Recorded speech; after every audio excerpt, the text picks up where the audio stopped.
Good evening. Good evening to everyone. How's everyone doing tonight? It is the Dynamite Live coming your way. Having a great time so far because we've been preparing just a little bit. Trying to be able to entertain you tonight. Throwing some stuff up, different ideas. Some brainstorming tonight. Please let us know in the chat, if you will, how we sound. And make sure you let me know how the video is. And if you're with us already, make sure you hit that thumbs up. You know how it always helps the algorithm. It does. It does indeed. We got Nature's Wild Playground with us tonight so far. Miss April, I believe. Good to see you. And, yeah. Been talking back and forth there just a little bit before the stream started between me and Nature's Wild Playground. Michael Williams, good evening to you, brother. Good to see you. Felicia Jivenden's with us. Good to see you. Miss Flossie, how you doing? Hello. Good to see you. Appreciate you being here. Talked to Miss Felicia, Miss Flossie there, and she said she'd be with us tonight. Maybe engage in the chat somewhat, say hello. But they are from right here in the hometown I live in here in East Kentucky. So good to see them here. Appreciate you. And the Dad Cave is with us. Guys, bear with me. We got to turn the phone down here. We always try to do this. We have forgotten. Just bear with me a second here. We always got the phone here as well. But now we got it silenced. All right. And you know that's how it works when it's live, right? But make sure you hit that thumbs up and make sure if you're in the chat right now, that means you're a subscriber. Because we got it on subscriber only mode, because tonight we are doing the 1,000 subscriber giveaway. We hit 1K subscribers back right before the new year. Do y'all remember that? December 27th to be exact. We were in Mike's Fishing Home. If we have a moderator in the chat, Nature's Wild Playground, they're in the chat. Please post Mike's Fishing Home. The link to his channel. He's a fishing channel, which we all love to fish, don't we? But check him out. But we were in his chat, and he was able to reach us over that 1K mark by having some great support in there, and he just kind of pushed it real hard. And of course, Backwoods Mindset, and y'all probably know Backwoods Mindset. If you don't, check him out. Great channel there. Does a lot of crazy, goofy stuff and comedy. Great comedy. So check out Backwoods Mindset. Check out Mike's Fishing Home, because they were the guys, some of the guys, and there's other guys as well, guys and gals and channels and this, that, and the other, and networking and communitizing. We like to talk about communitizing a little bit. That would be with Ridge Life. Ridge Life is another great channel. If you haven't checked out Ridge Life, check them out. If any moderator in the chat can drop those links, the Ridge Life, or just Ridge Life, Mike's Fishing Home, and Backwoods Mindset. Those guys help push over to 1K. Now, there's guys out there, channels as well, that help me along the way, along the journey, and that are continuing to help me. And of course, we announced that when we had a little video out there saying that we hit 1K back on December 27th. And, of course, we're talking about the Huntsman channel. Yeah, the Huntsman. Great channel there as well. So, please, if you will, drop those links for me. And any links that we have that might have channels, the Dad Cave, Nature's Wild Playground, go ahead and drop your own link as well. Nature's Wild Playground is another great channel. They're doing great stuff with Canon, and they got this deal where they got a trellis deal going on. Great video I seen the other day. Guys, we already got 15 in the chat. That's a pretty good deal. We haven't had that in a while, this early on. Of course, we are doing a giveaway tonight, so that's how it works, right? But we do encourage you that if you're in here, sound off in the chat. Let us know who you are, because, we want to know who you are in case you do win the giveaway tonight. Now, y'all seen it last week. Y'all seen the items that were to be given away.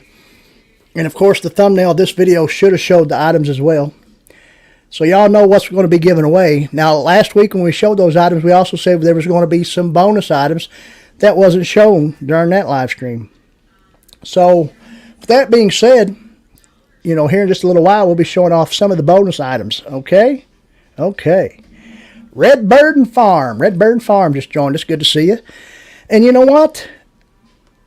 There's a lot of farming, homesteading channels out there that support Frontier Survival, and I appreciate that. And that's all because of the channel I talked about earlier, the Ridge Life, or just Ridge Life. Jeff Jackson's with us. Good to see you, brother. Hadn't seen you in the chat in a while.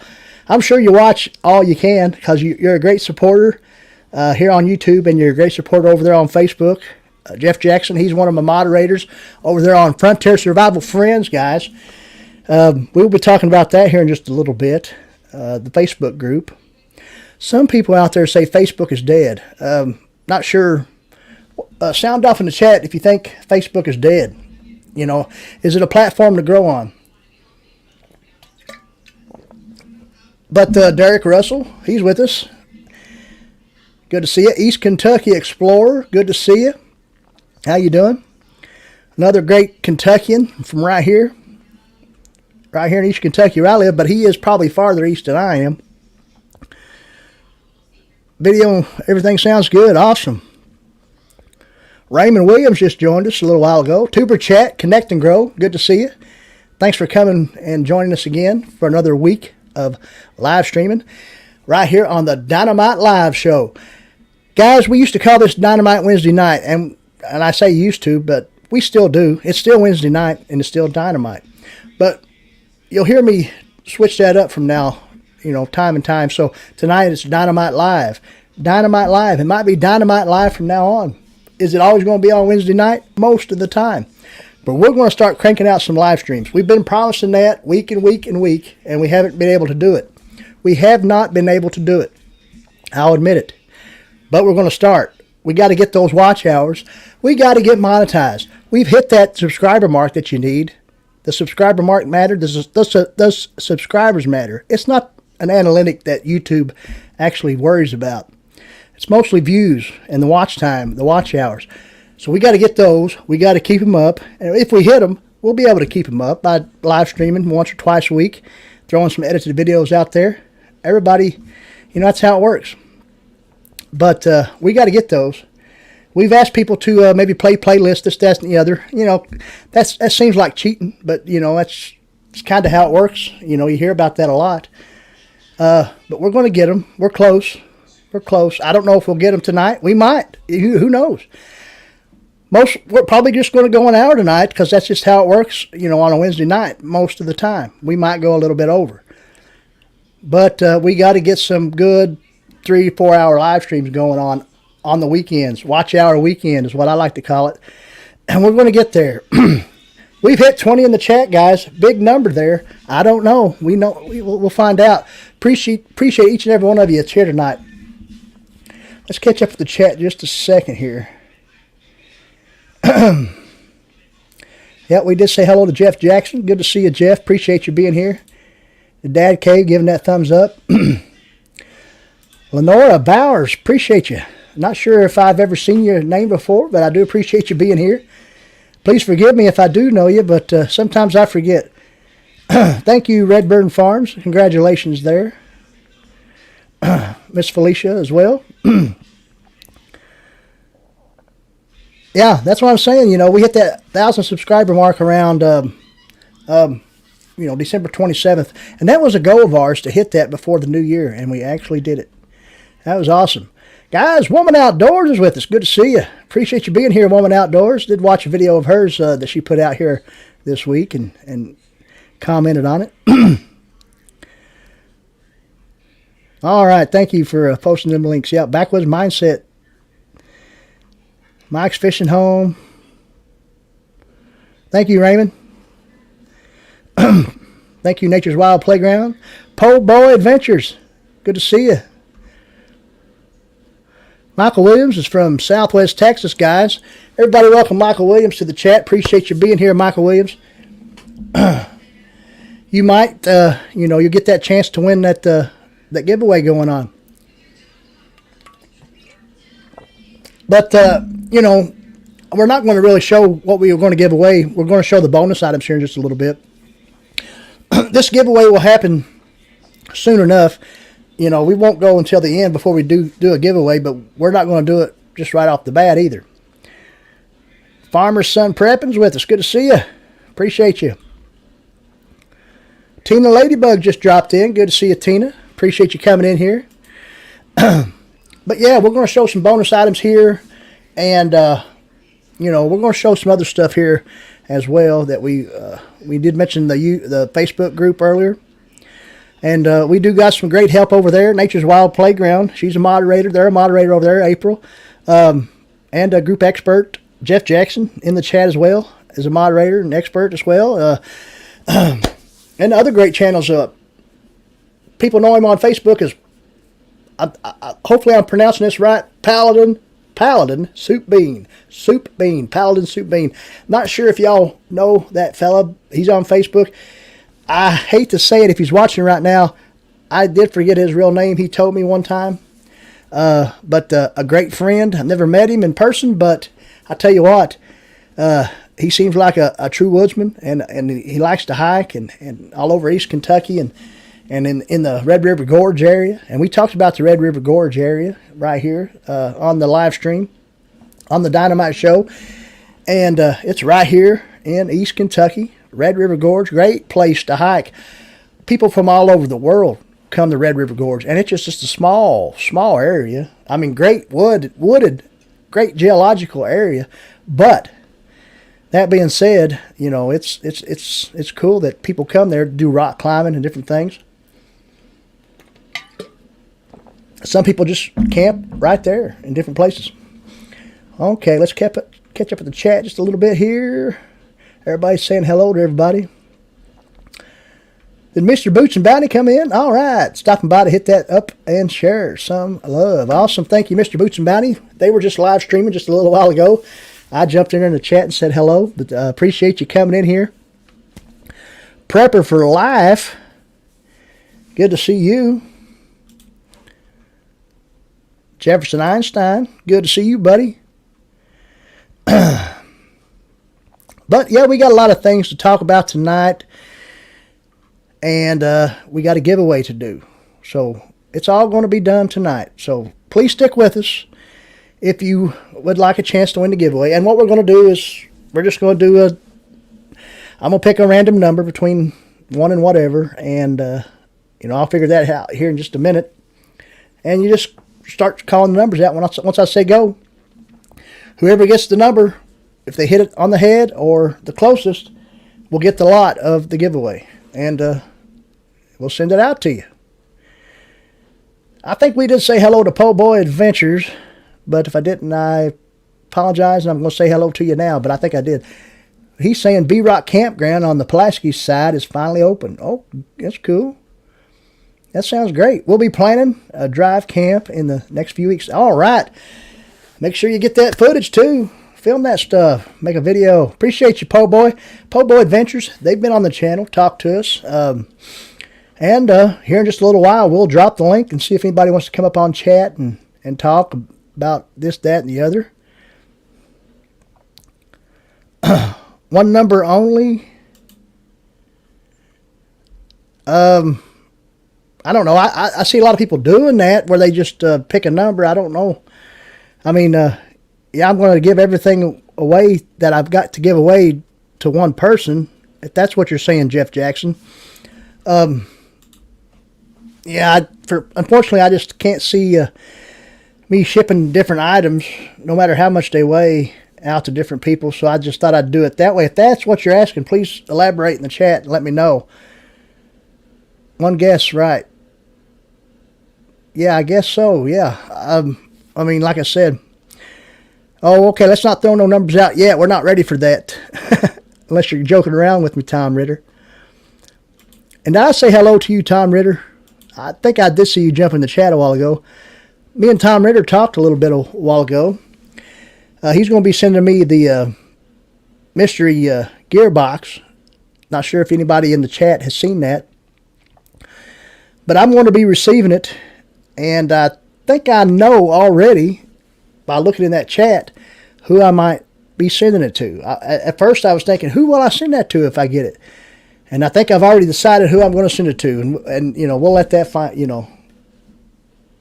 that'll happen once I receive it from Tom. I will admit this. I have been asked to receive that mystery gearbox a couple of times by a couple different people, and I declined. But when Tom asked me, I was thinking, I'll accept it. Tom Ritter is a great guy and a mentor to a lot of people. The Huntsman. Not sure if he's with us tonight, but a lot of times he likes to lurk. And once I mention his name, I just see him in the chat. Good evening to you, Steve.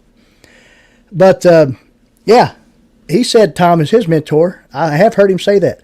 And, I consider him a mentor as well. I've never met Tom in person, but I would like to. And one day, you never know. But, yeah, I'm going to receive the mystery gearbox and decide what I would like to take out of that and put in what I want to give to someone else.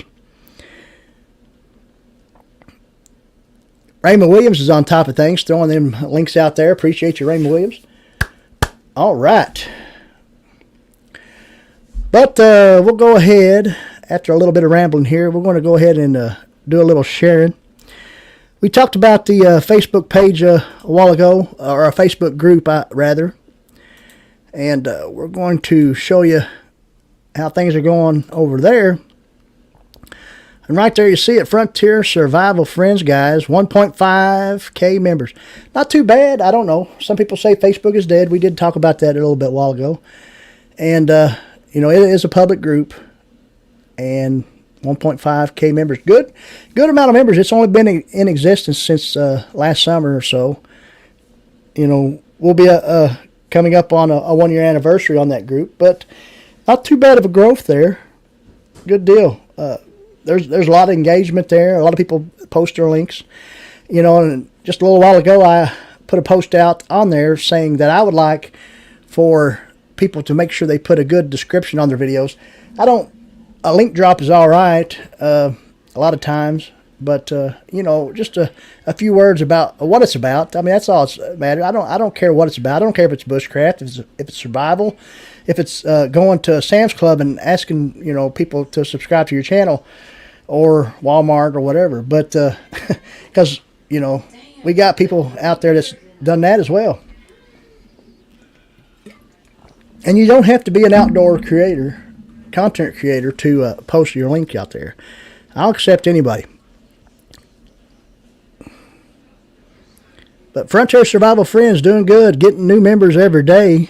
Check out some of these posts right here. The very first post right here, you see there's me. And right there is, let's get that off there. But yeah, let's welcome new members. Right there we got, 10 new members. And not too far from that, like this past Sunday, we got a few members coming, growing like a weed over there. Frontier Survival Friends is. So we just wanted to show that to you. Catfishing with Kos is with us. Good to see you, brother. Oh, Kos, good deal. Catch up with the chat just a little bit here. A bunch came in, so hey, good deal, Tom Ritter. The Huntsman's talking about working his ass off as usual. Talking Nature's Wild Playground. Probably just got off work, correct? Yeah. But, good night tonight. But we were talking about the giveaway. Some people were asking questions. Is that not the best deal? Just to go ahead and, I'm going to say maybe a number 1 through 50 or 1 through 100. You guess a number, and whoever gets it or closest without going over wins. I mean, that's how I planned on doing it. I don't know. Hopefully it's the best way. The Bud Files, good to see you. Appreciate you coming in here. Good deal.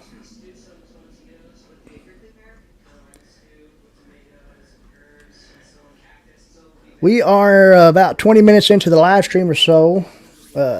Not too awful bad. Got a good amount of people here tonight.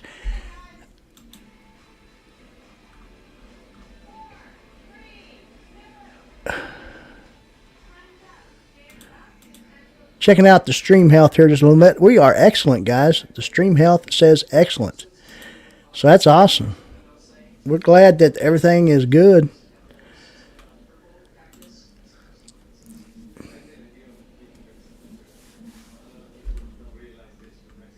But yeah, we will be receiving the mystery gearbox from Tom Ritter. I kind of already know what I might put in there, but I'll have to open it up and see what's in it to see what I might take for myself.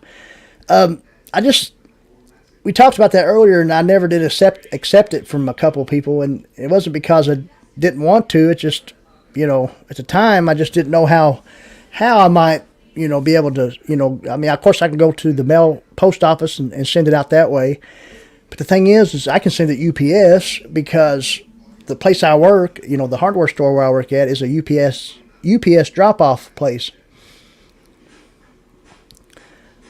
So we'll be able to, send it out that way.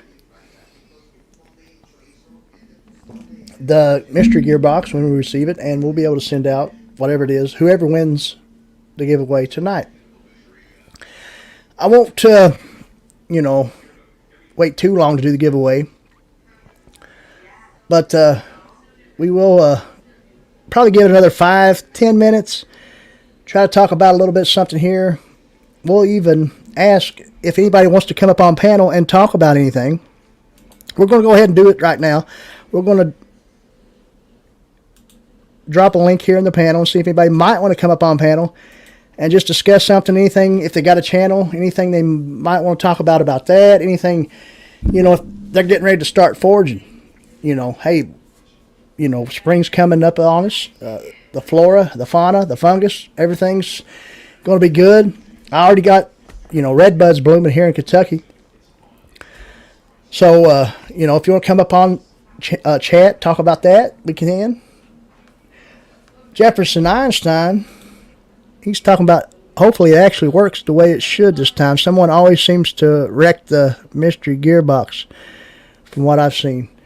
I guess so. I think Tom was having a little problem. I think that's why he asked me, and I couldn't turn down Tom.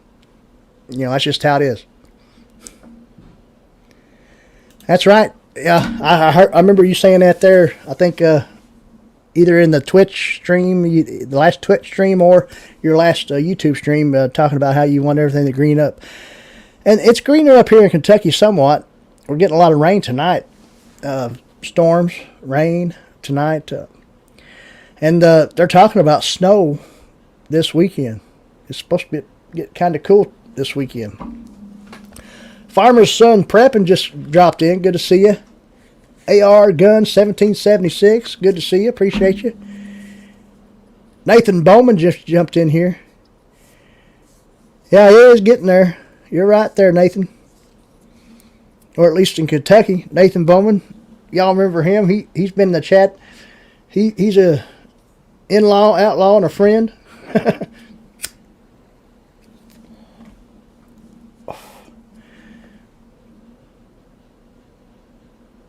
No more snow for you, woman outdoors?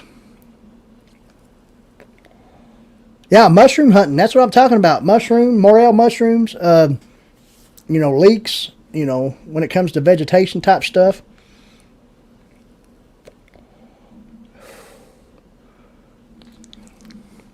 Yeah, the husband was talking about morels right there, wasn't he? Yeah. Yeah, they should be popping soon.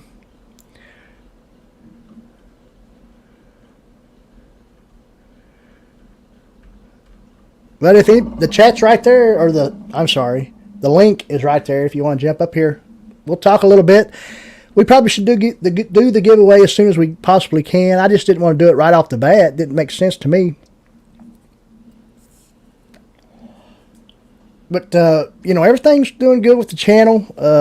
We got good support. A lot of times we don't have this many people in the chat, but we still have a great inner circle, a great inner workings of people that always are here. Jefferson Einstein's one of them, Nature's Wild Playground, The Huntsman, Raymond Williams, Woman Outdoors, and, a few others, just to name a few there. But they're always here every week, most of the time. Of course, there's sometimes I postpone it and I don't even live stream.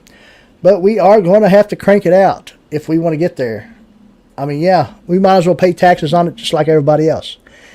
Oh, yeah, and speaking of 1K, we do want to say congratulations. He's probably watching. Outdoors with Big Matt hit 1K, so everyone congratulate Big Matt for that. Didn't take him too long, 7 or 8 months, something like that.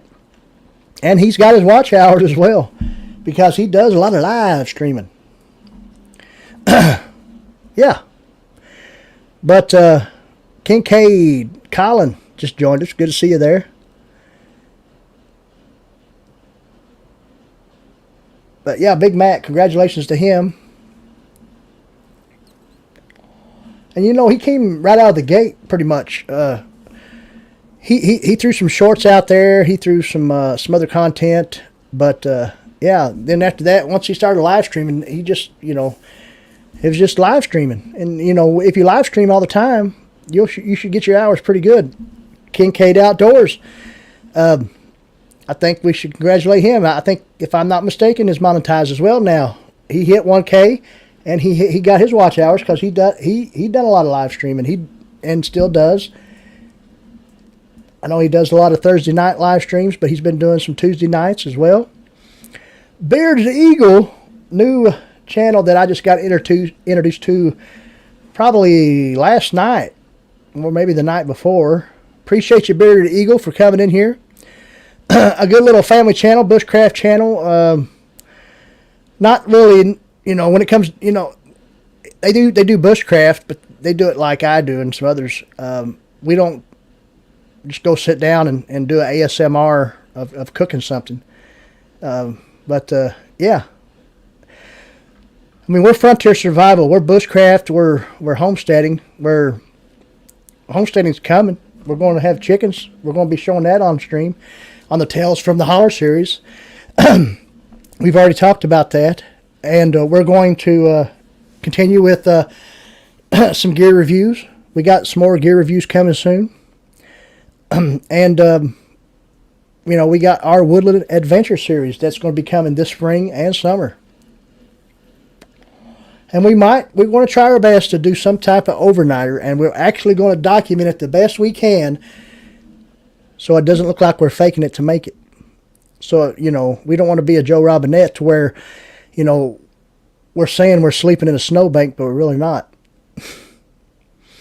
The Huntsman's saying if he sees an ASMR video, he unsubs. That's some lazy shit that he don't support. Well, you know, I understand. I don't like it either. I like to talk. Can you understand that? But, you know, there was a time where this live streaming deal didn't really click with me too much. You know, and I still stammer and go on and different things. I do that, and I think a lot of us do. We try not to. But, yeah, ASMR stuff, it's cool sometimes. It depends on what it is. But to me, bushcraft isn't just sitting down and cooking a steak over a campfire or whatever it might be.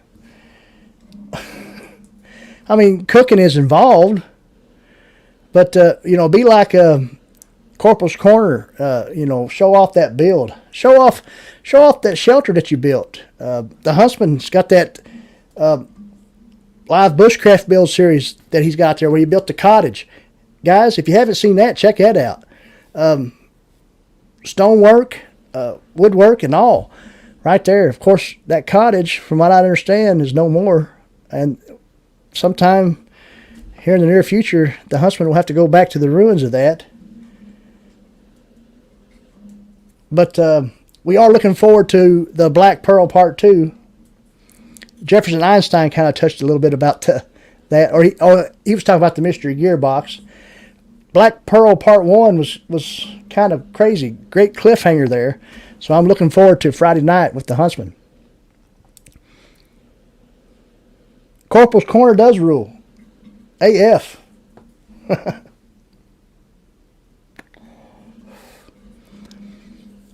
But I always did like the Corporal's Corner. I mean, the Huntsman, you know, he talks about the Corp quite a bit. And great channel there. I mean, you know, he's been at it a long time. He's a veteran when it comes to the U.S. military, and a veteran when it comes to YouTube. I was in the U.S. military, but I'm no veteran when it comes to YouTube. I'm still a young man when it comes to YouTube. Judy Mae Collins, thank you for joining. Grey Wolf Outdoors is with us. I might have missed you earlier, but I see you there. I see you. Grey Wolf Outdoors talking about how he got the 14-year-old in his 14-year-old into Sean Kelly. Yeah, Sean Kelly is Corporal's Corner, of course.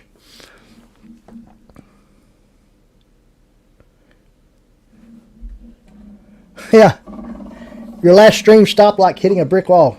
Sorry about that sound, guys. But yeah, it was fun.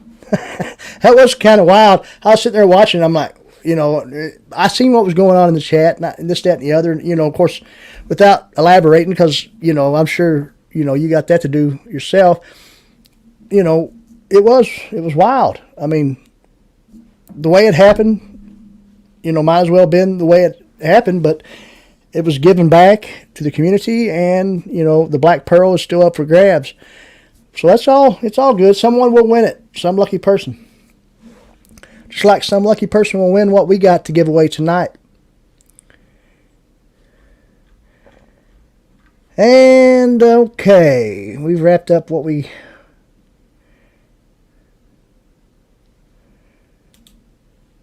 Yeah, Backwoods Mindset is going live in about 30 minutes. A lot of times he goes live on Wednesday nights about 7 p.m. Eastern Time.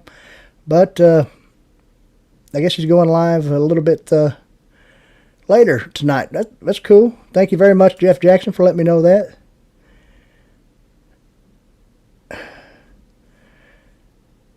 Backwoods Mindset is a great channel.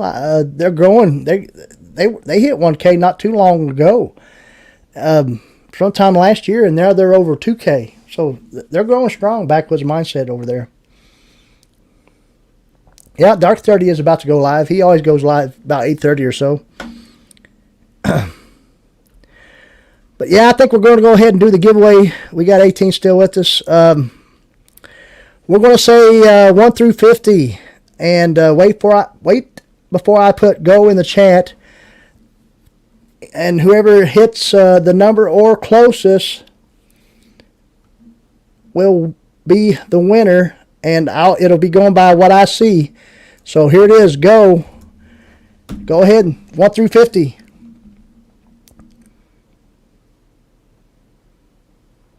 One through 50.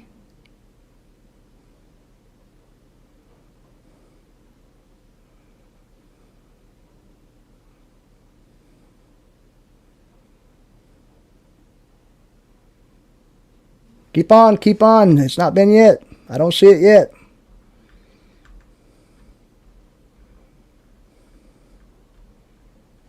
Nobody's hit it yet.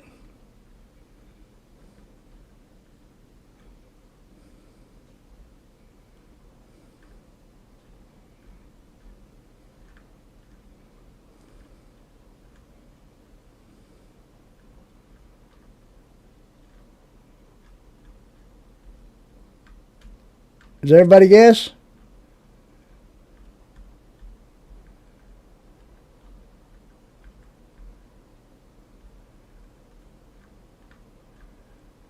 We got one that's close without going over so far.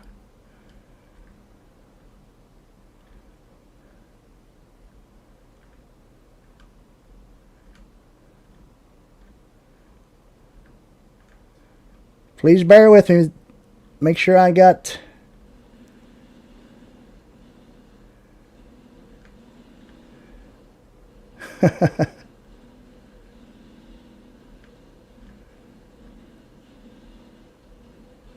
No problem, Kincaid.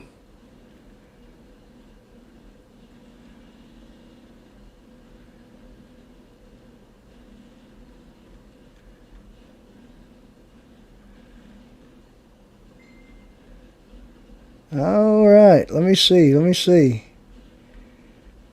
I think I seen someone hit it right on the head, but I don't know if they were the first person to say it. Please bear with me. Let me make sure. that nobody else is guessing, and we are, everybody that's in the chat guessed or that's wanting to participate. Let me go back down. We got a lot of guesses here. I don't know sure if I guess I've done this right. Hopefully. Let's make sure. Okay, please bear with me. All right, I did see the number, but let me make sure nobody else has guessed that same number before.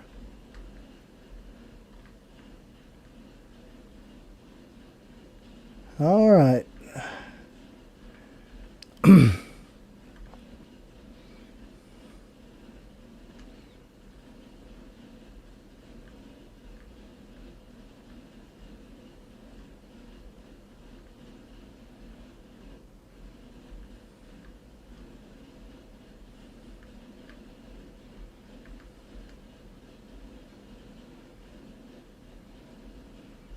Now I saw someone with the number. This is my first time really doing it this way, so please bear with me. But I did see the number. The actual number that I picked was guessed. Go ahead and stop.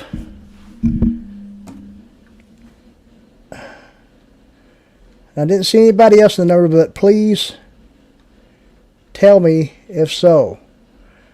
But I did see Nature's Wild Playground. The number was 18. I did see Nature's Wild Playground say 18 before I seen Derek Russell. I just seen Derek Russell. The number was 18, so please tell me, am I right? Can you all see that in the chat? I see Miss Debbie Grawlin just joined us. She guessed the number, but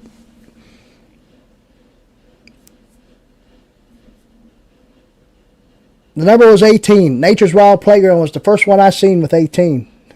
Bearded Eagle, good try.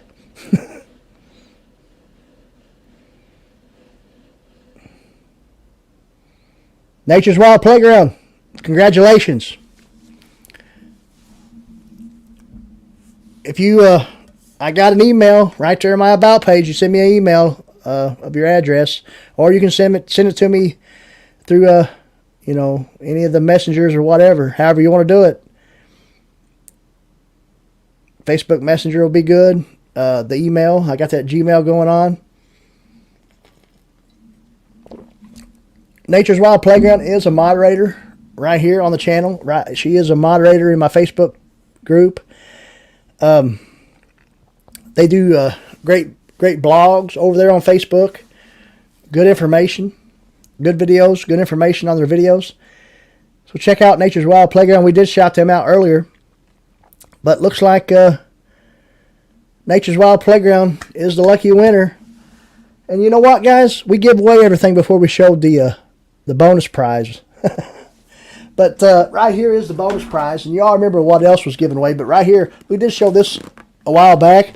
But right there is a 9-piece tarp and bungee set. Just comes with a kind of an ordinary blue tarp and you know, quite a few bungee cords. Of course, we all know where that's from, Ozark Trail. We got a few other items since Ozark Trail as well. But big package there coming your way, Nature's Wild Playground. Is that right, Colin? I missed that one. Didn't know that they were on your live. Oh, I know you did. You double checked, of course. But hopefully that was the best way to give that way. Hopefully no one gets mad or anything. But you know, there's other ways we could have done it. I could have just, you know, done that deal where you comment down below and say I'm in, and then we do that little random picker thing. But a lot of people do it this way. We could have done a little deal that's built in with StreamYard somehow, where you do a little hashtag name, and everybody says that, and then they randomly pick someone. I think it's all the same, right? 6 one, half a dozen in the other, right? Rob on the road's with us. Good to see you, Rob on the road. But yeah, congratulations to Nature's Wild Playground. Some good stuff coming your way. Some books. a little mess kit, a tarp set, some fire starters, and a few other items. So there you have it, Nature's Wild Playground. Good deal. Did we miss anybody? Hooga Homestead's with us. Hooga, there they are. Hooga Homestead. Woo! Y'all remember the nature boy Ric Flair? Styling and profiling. To be the man, you gotta beat the man.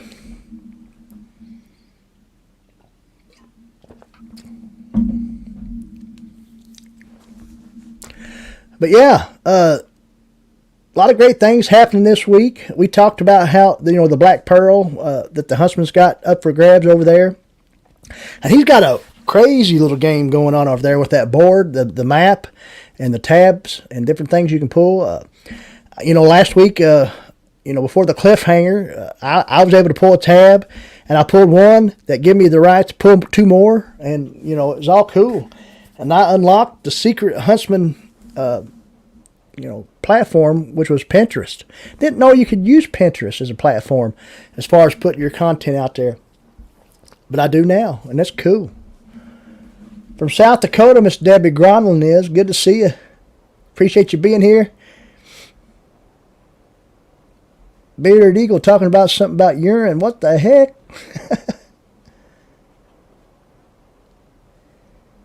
Just do what works best for you. That's right, Prepper for Life. I like you. You think just like I do. Awesome.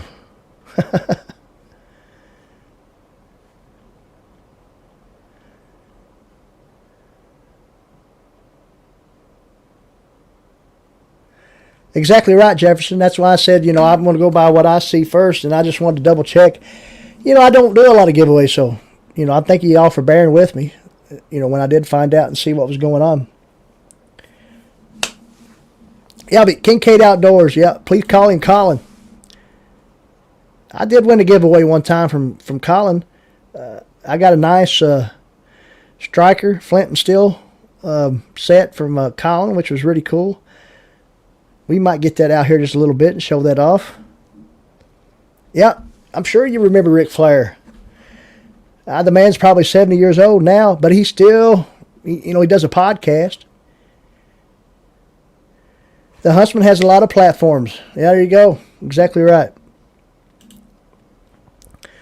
The Bearded Eagles right there from North Carolina. Awesome deal. We got people from all over. Ohio, Iowa, New York, Pennsylvania, right here in Kentucky.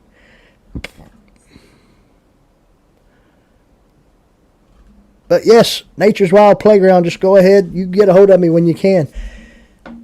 JTD Outdoors, good to see you. JTD Outdoors has got a big thing with Dano Outdoors. Is that correct, JTD?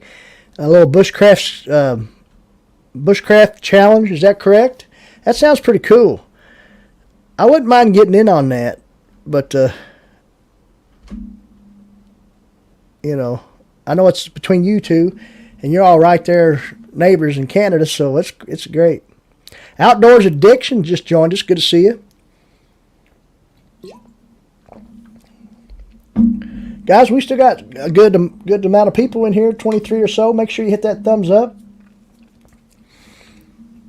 We kind of didn't have a whole lot planned tonight other than the giveaway.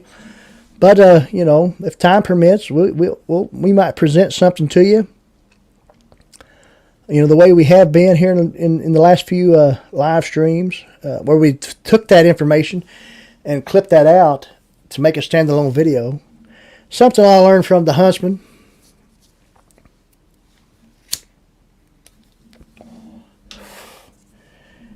And, the Huntsman has helped me a lot, with my channel. I've met him not too long after starting one, and I was in his live streams, and he trusts me enough to make me a moderator over there on his live streams.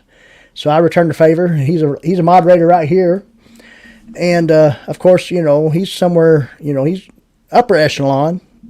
But anyway, he's got Twitch going on. He's got YouTube. The Huntsman series will be wrapping up soon this year. And then he's got a big truck series that's going to be happening soon and different things like that. So it's all looking cool there. Nature's Wild Playground, they got good content. Check out Kincaid Outdoors. And a lot of great content creators here. Po Boys Adventures, Outdoors Addiction, whoever it might be. Just check them out. The thing is, they talk about community on YouTube a lot. A lot of people do. And that is what it's about. I mean, you don't always have to use the word community, but, that is what it's about, I think. If I missed anything in the chat, sometimes I do. Bearded Eagle said, never mind, laugh out loud about something. What is this? I'm in if you're in. I'm in if you're in. Oh, okay. I get you. I'm in if you're in. I'm in if you're in. Okay. Whoa, what is that going on? I see what's going on there now. A little play on words. What's this Jefferson saying? I lived in... Oh, gosh. You got me there. Trumansburg for a while near Cuyahoga Lake. Nice area for sure. All right.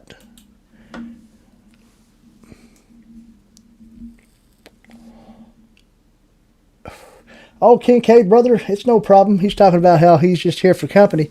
And that's cool. I mean, but you could have participated if you'd like to.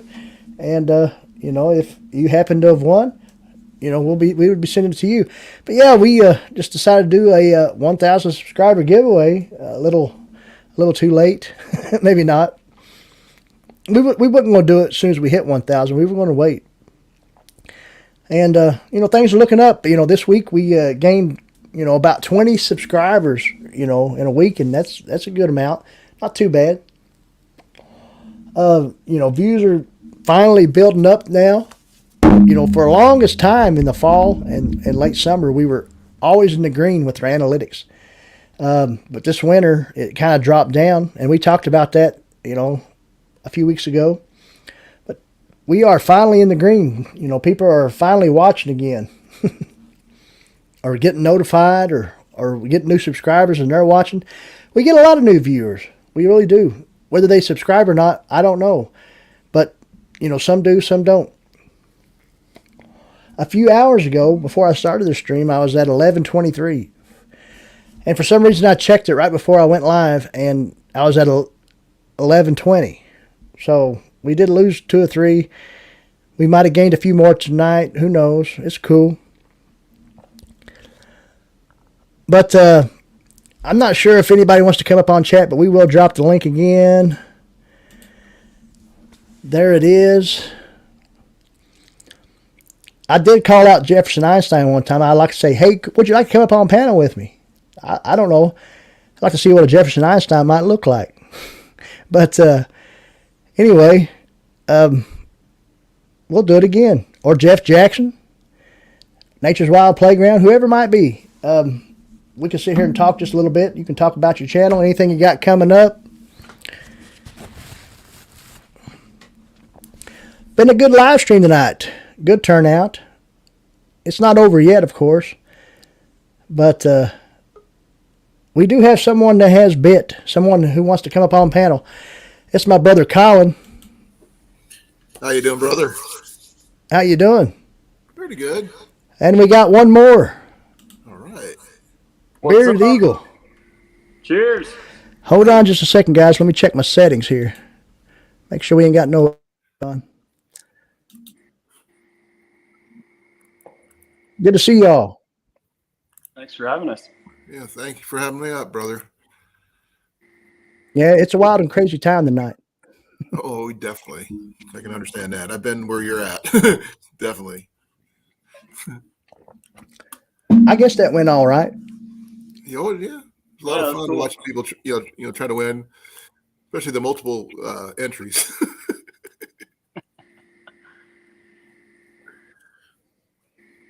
It's pretty cool. Got a lot of cool people in here. Oh, yeah. No, like I was trying to say earlier, that Nature was in my chat yesterday. We were talking about coffee. Okay. All kinds of places. A couple places I got to check out later. So I'm not sure how much of a coffee drinker you are, but Oh, me? Oh, Yeah. I drink coffee. Oh, 2 straight hours of talking about coffee. You think that you get tired of talking about it? Because there's so many different aspects. Right. Especially if you go to Starbucks. Oh no, well, some people do, some people don't. Some have. I mean, I have been to a few times, but you're talking about a hillbilly going to Starbucks. Um, what's that? Black Rifle coffee. Yeah, Black Rifle. Oh, of course. Yeah, yeah. I've heard of Black Rifle. Never tried it. Oh, I I'd have. like to. I had it a couple weeks ago, and it's just it's really good. But I'm one of those people who can drink a full cup of coffee. Let's see, where's my cup at? Oh, that's not it. I have no idea where I put my cup, but it's about this big. There you go. My wife doesn't even drink coffee very much anymore, so I end up drinking the whole pot. Well, we also covered tea and other stuff, so it was actually pretty cool. See, the thing is with my wife and I is, we're both coffee drinkers in the morning, and I mean, we'll drink some in the evening if but it doesn't make us, we still sleep. I mean, it's no big deal. It's just Yeah. We've been long time coffee drinkers. Yeah, same here.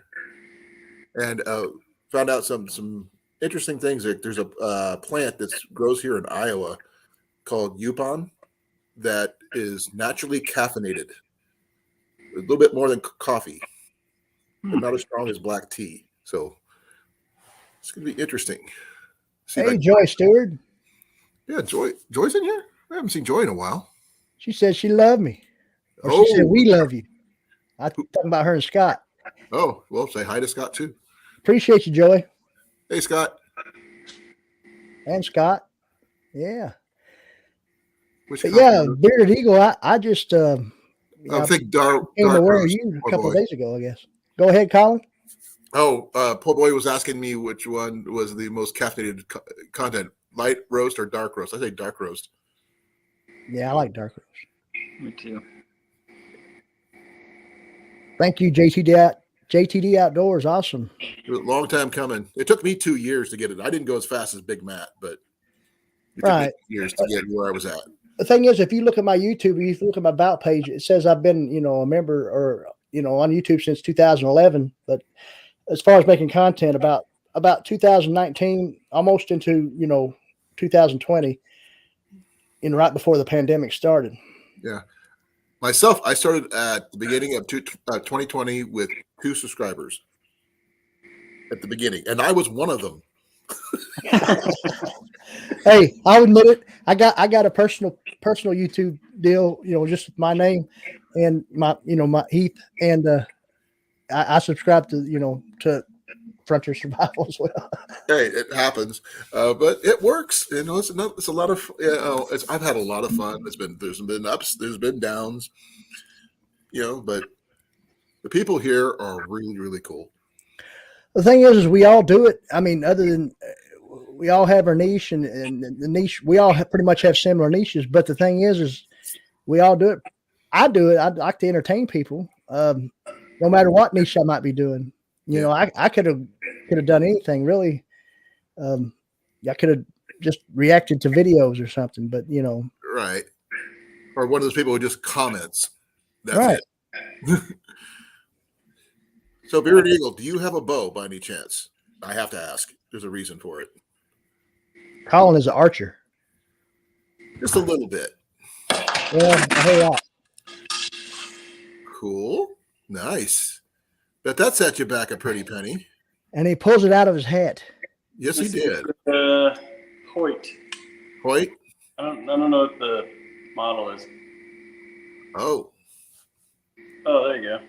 Guys, there's Scott Swift. Good to see you, brother. Yep. Good brand. I'm more of a traditional kind of guy. Oh, longbow? Oh, Beverly Moffett. Yeah. Yeah, when I subbed your channel, I saw one of your thumbnails, and I was like, yeah, that's cool, bro. Yeah, it's probably going to be my Black Widow longbow. 74 pounder. Not my heaviest bow, but it's up there. My heaviest I've got shoulder problems, so this thing is super light. I mean, it's like 55, I think. I use 55 for hunting. You don't need any more than that. But if I really wanted to do ground shooting, I go with my longbow. I don't like climbing trees. Yeah. I've shot a black bear, but I didn't use my bow. What'd you use? 7 mil mag. I would have went black powder, but that was just me. That's something I want to do because I haven't done it yet. Oh, Guys, it's pouring the rain here. We're having thunderstorms tonight. I had them last night. Are you up in? Did you say Ohio? I'm in Iowa. Kentucky. Oh, he's in Kentucky. Oh, I got something to show you, Heath. I'm sure you've probably seen Three Birds Archery catalogs before. Yeah. Now they're offering something I haven't seen before. Oh, cool. Muzzleloading? Oh, cool. You can build it? Yeah. That's fun. I haven't done it yet, but I mean, I'm just trying to justify the cost. How much is it? The one I want is $400. Yeah. And it gets shipped to your door because it's not a gun. Exactly. It's a kit. That's cool. And well, I don't think any black powder rifle, even if it'll come like this. It's not considered a gun by the ATF. It comes like that. That's awesome. And I do rendezvous as well. So I do a lot of reenacting. So that's something I can use for that, as well as go hunting with it, because that allows me to hunt more seasons. Where do you do the reenactment? Iowa, mostly. There's several rendezvous here in Iowa. One is up in Des Moines. I've only been to a couple. I just started doing it right after the pandemic started, after I had a heart attack. Because I had a friend of mine who was a blacksmith at the Renaissance fairs I worked at. Mm-hmm. And he worked that one. And he said, "Hey, why don't you come here?" And I did, and I kind of liked it, and fell in love with the people, and just hunt. I got to be myself. They accepted me that I shoot longbow, that I don't use guns generally. So it's really a lot of fun. That's cool. And the fact is, I can wear a kilt if I want to, and no one has a problem with it. How about you? Have you ever worn a kilt? I've never worn one. I've never worn one, but I would. Oh, yeah, they're very comfortable. Just to let you know, I would embrace my inner Rowdy Piper. Oh, and wear it. Yeah, if you want to, go right ahead because he's awesome. I love his movies. I love his wrestling. Just yeah. Man, I think they do some reenactment down here. Huh? Oh, I'm sorry. I didn't mean to interrupt. I was saying, I think they do a bunch of reenactments somewhere near me down here in North Carolina. Okay. I also do medieval reenacting with a group called the Society for Creative Reenactors, or SCA. And I get to do a lot of shooting with them with my bow, which is really awesome. So anything that allows me to shoot my bow, I'm all for. So I have a lot of fun doing that.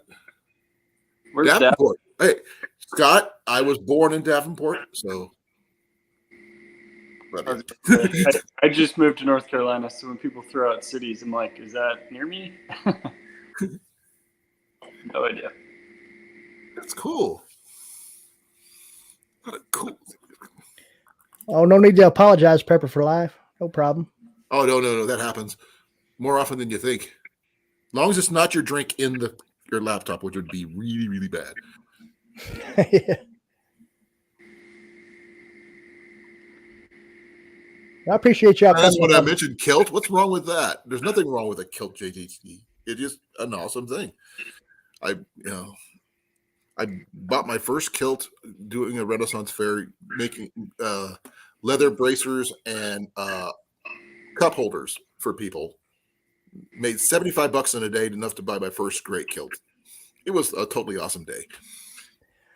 Hey, Nature's Wild Playground, I want you to do a video when you receive the package from the giveaway. Oh, yeah. Oh, yeah. Unboxing. Heath, did you ever do your video on your striker? Because I missed it if you did. Oh, as far as me trying to get a fire or something? Yeah, I don't remember seeing it. No, I haven't. Not yet. Okay, you said you were going to, but I haven't. I was waiting for it. We'll have something coming soon. Like I said, we're going to be doing some woodland adventures. So we'll be bringing that along with us. Okay, then I will do the next best thing since you don't have yours available. Well, I have it available. I can go. It's probably just right here in this room. Well, I've got one I'm supposed to be sending to someone, and I haven't had a chance to do it yet due to circumstances. But this is just like the one you got. Oh yeah, it is. Oh, cool. Traditional flint and steel. Oh yeah, but look at my that. preferred method of fire starting. Just to let you know. It's got like a dragon head on it, though. Yeah, it's a file type. And it's got a little dragon head on there, as you can see. That's cool. And you can sharpen your knife on there if you need to. Right. You need to punch somebody, you got something there. No, this is a little tiny for me. It's a little small. Now, if you want to see mine, that's a whole different ballgame. That's where we're saying my kit's better than your kit type of situation. I've been accused of having too much of a extra large fire kit, but yeah, I just added to yours. I mean, come on. Well, I got a video out there talking about my complete fire kit. Right. It's not the whole kit. I don't take the whole kit with me when I go. Right. You know, but I had comments saying, "Boy, that's huge. That's too much." Oh, I've got. Watch the video. You can't have too much. You need, not everything. Unless you're backpacking, I mean, more the merrier. I backpack every year. It's an emergency situation tool, so it's not like. That's the only thing I take with me when I go backpacking is my flint and steel. Yeah. Which now you got me wanting to get it out. Dang it. That's the one thing I've never started hey Joshua Hammond. It's the only thing I've never started a fire with, that traditional flint and steel like you just showed. As an Eagle Scout, they make you pretty much do everything at some point, like magnifying glass, like magnesium rod or ferro rod. Right. Rubbing sticks together. I mean, every little thing. Even the plastic bag of water where you kind of use it like a magnifying glass. This is my possibles bag. Oh, there you go. Starting with, this is my Hudson Bay tobacco tin, which I usually keep my striker in. It came open in the bag, but it has a built-in magnifying glass on it, so you can start fires that way. This was given to me by one of my subscribers. She's an amazing person. You know Grace Martin, Heath, don't you? Yeah. She is an amazing person. She seems to be. Oh, yeah. I've met her in person, so she's awesome.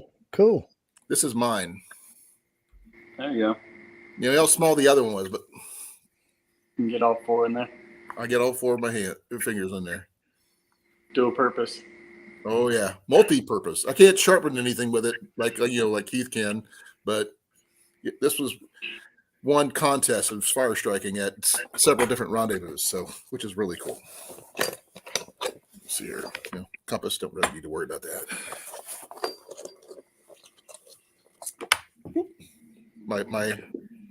My flint. We don't have flint here in Iowa, unfortunately. That's right. We have chert. That's what you sent me. Yep. I remember. Yeah, I got it right here. Yeah. Hold on, I'll go get it real quick. Okay, cool.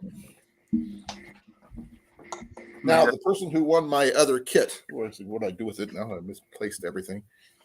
I'm gonna grab it right here. Go ahead. I just had it. I like that man cave frontier. Oh yeah.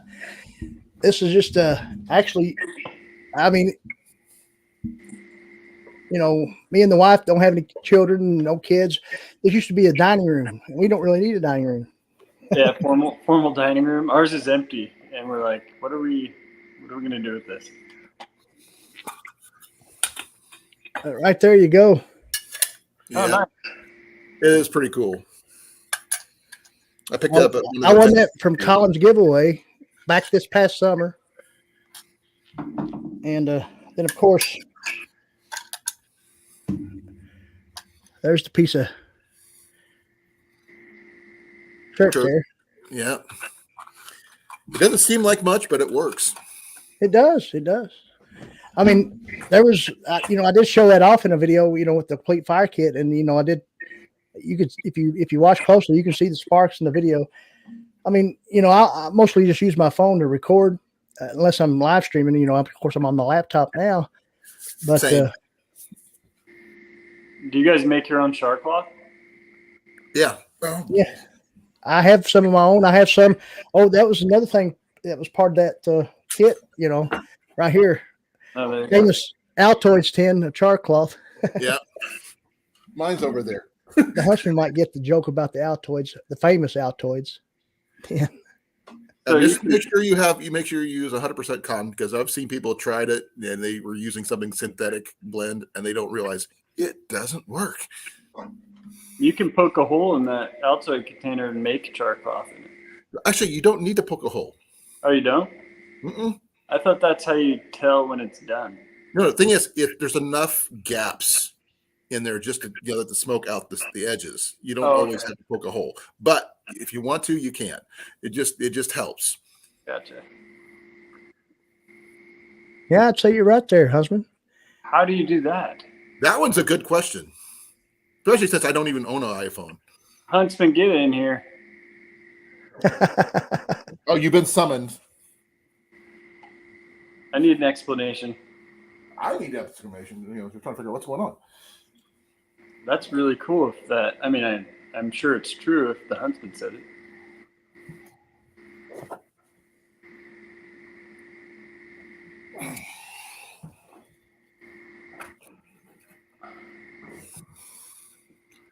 But I mean, I guess that's what it is about. We all like to start fires. Oh yeah. See, I carry a Fresnel lens in my wallet. And I've never used it, but I've always carried it. But as people see, was it? Whoa, give me a second. Dang it! Brain freeze. Uh-oh. Yeah, I know. I was trying to remember a name, and it just locked out. I'll remember it in a bit, and it'll just hit me when I'm not thinking about it. Dave Canterbury. There's what it is. Oh He yeah, said- he's The only- Surefire is the whole more thing. Anything you don't worry about what methods you use, as long as it works. So carry a Bic lighter if that works for you. definitely true. I always carry a Bic lighter, but it's not my preferred method. It's more of I carry 3, yeah. and I don't carry them all together. I carry them in different places. So Right. Yeah, I mean, but they get wet, and yeah, that's the point of keeping them separate, right? right, and also But you can dry it real easy with your breath. right. Another thing is make sure when you have your Bic lighter, you secure the button to keep it from being depressed. Yeah. That way you use you can use a hair tie, you can use rubber band, what have you. That way it doesn't accidentally get pressed while it's in your bag or wherever you keep it. Right. Otherwise your gas will go gone and all you have is just a striker. Well, that would work, but it's not as satisfying as go and there's flame, Because I've done that when I've been stupid on my first hike, and I did that, and I didn't realize my weight of my pack was leaning on my lighter. But good thing I had my striker with me, so that's always good. But Gotta have a backup for the backup for the backup. Definitely have backups, lots of backups. I mean, like I said, I got the Fresnel lens, I've got my striker, I've got the I got little mini ferro rod in here. Well, I don't think I showed you that, but I got a little ferro rod, not so small, mind you, but just short, How you doing, Survival LT? and some fat wood. Yeah, I keep flatwood in my fire. Yeah. This is just a small one. I usually carry more. I got it in another bag that I got from a friend of mine who's known as giveaways, and he gave me fat wood. Yeah. Big chunks. like Yeah, we gold. got plenty of fat wood over here. I mean, I can just walk 100 feet and find fat wood, but You could use chaga. You can use a Mhm. whole bunch of different things for starting fires. So just battery and steel wool, it works. the huntsman carries a cupcake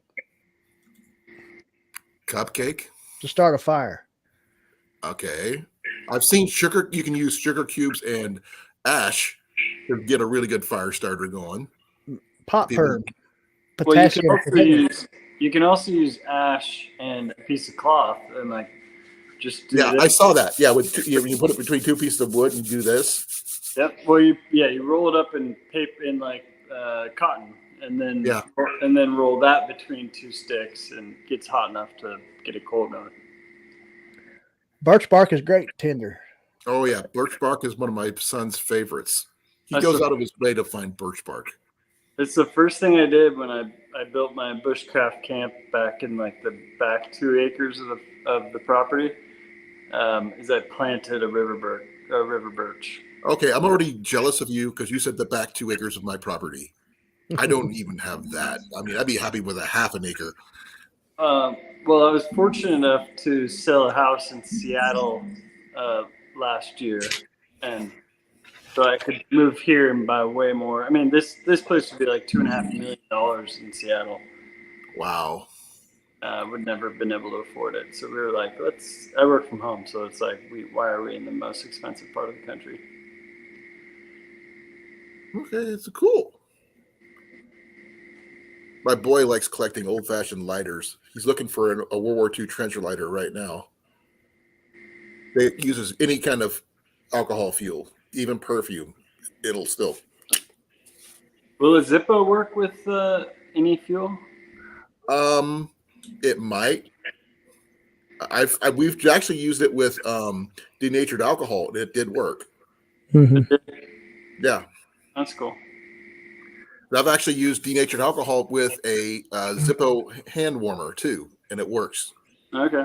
So if one works, they all work. Yeah, they're all the same material. But now I think it's the quality of how long duration and everything, how the evaporation rate and all that stuff is different because of the different fuels, obviously. But sometimes you got to use what you got. What about Exactly. unflavored moonshine? Because I can get that by the gallon here. And you're not running your Right. car on it, right? No, I don't. You can.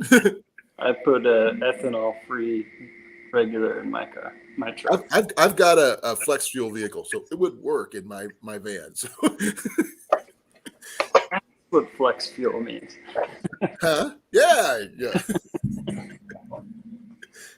Well, I figured why not? I just can't use diesel.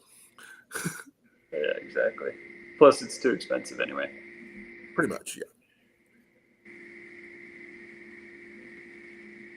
Yeah, that's true, Husband. Definitely true. Okay. I think I'm going to try it.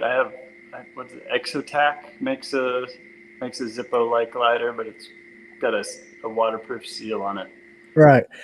It's kind of like them little forever matches they call them, where it's like a tiny ferro rod with some cotton, and you put your lighter fluid in it. Right. I've tried those, and those things don't. I've never been happy with those. I would just use them as a ferro rod. I mean, because I've used them and got sparks. Welcome back, LT. Let me see here. I gotta remember what I did. I'm just.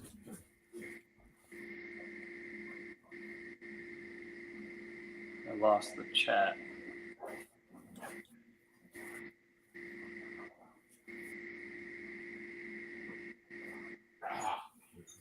Anything you want to talk about your channel there, Bearded Eagle? Like, share, subscribe. There you go. Okay. No, I mean, I started about when you did, like right before the pandemic, even though I had my channel like basically when the first iPhone came out, because Right.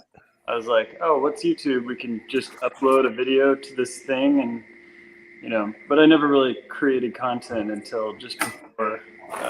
I can remember having before smartphones actually came out or were even big, I had a desktop, a Dell desktop, and of course we had dial-up internet, and Oh man, YouTube was around then, but you never could watch it because it just buffer. Oh yeah, that's okay. This is some of the fat wood I got, there you go. Yeah, I always drill a hole through it too and put a little paracord around it. and I got smaller Somebody's pieces. telling you something there, Beard Eagle.